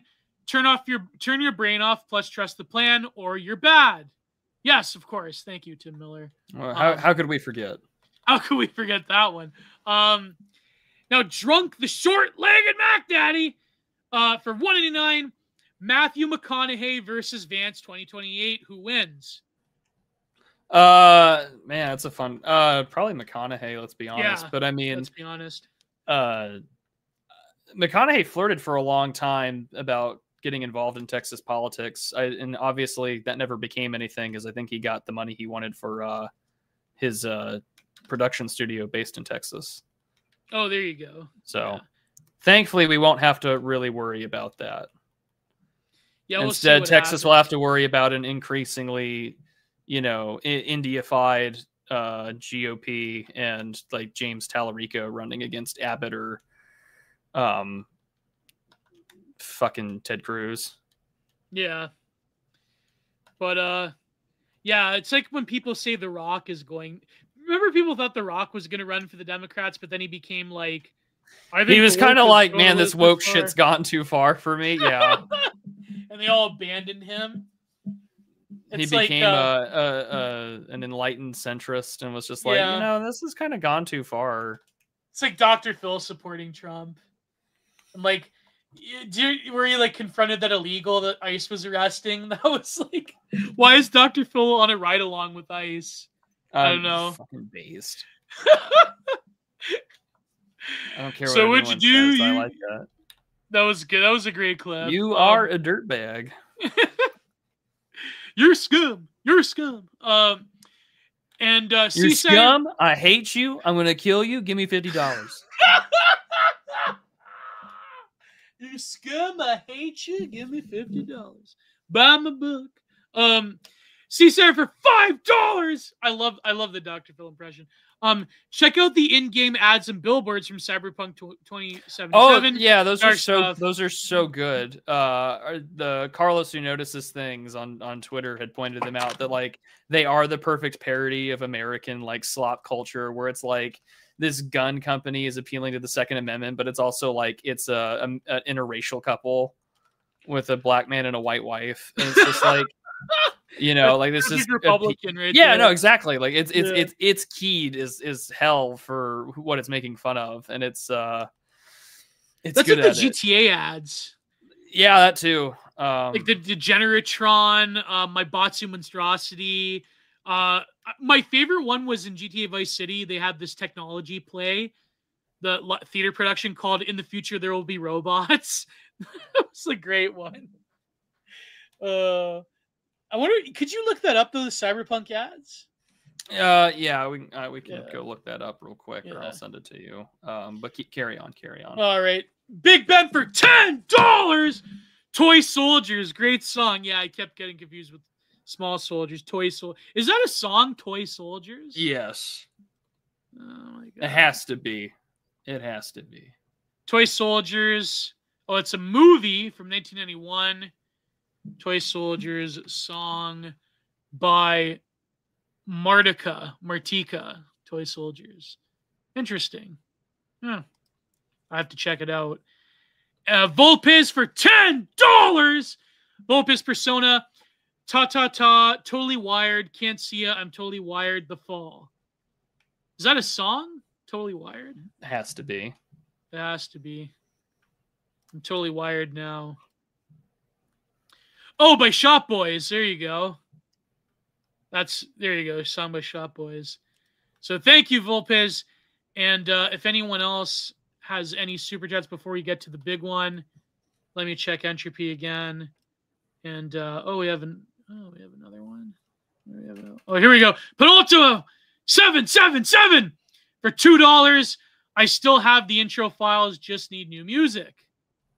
So there you go. Tin Soldiers, Wiccan, Tin Soldiers and Nixon coming / we're finally on our own. What are you guys talking about? Jihadi terrorists playing basketball at the White House. It was an SNL skit. Was that during the Reagan years? No, that happened just now when Trump had the new guy of Syria over. Oh, Jelani? Yeah. Yeah, but you'd figure SNL being libtards that they would like be pro Jelani, or they're not. I guess because it's against Trump. Can't help you with that one, but you know.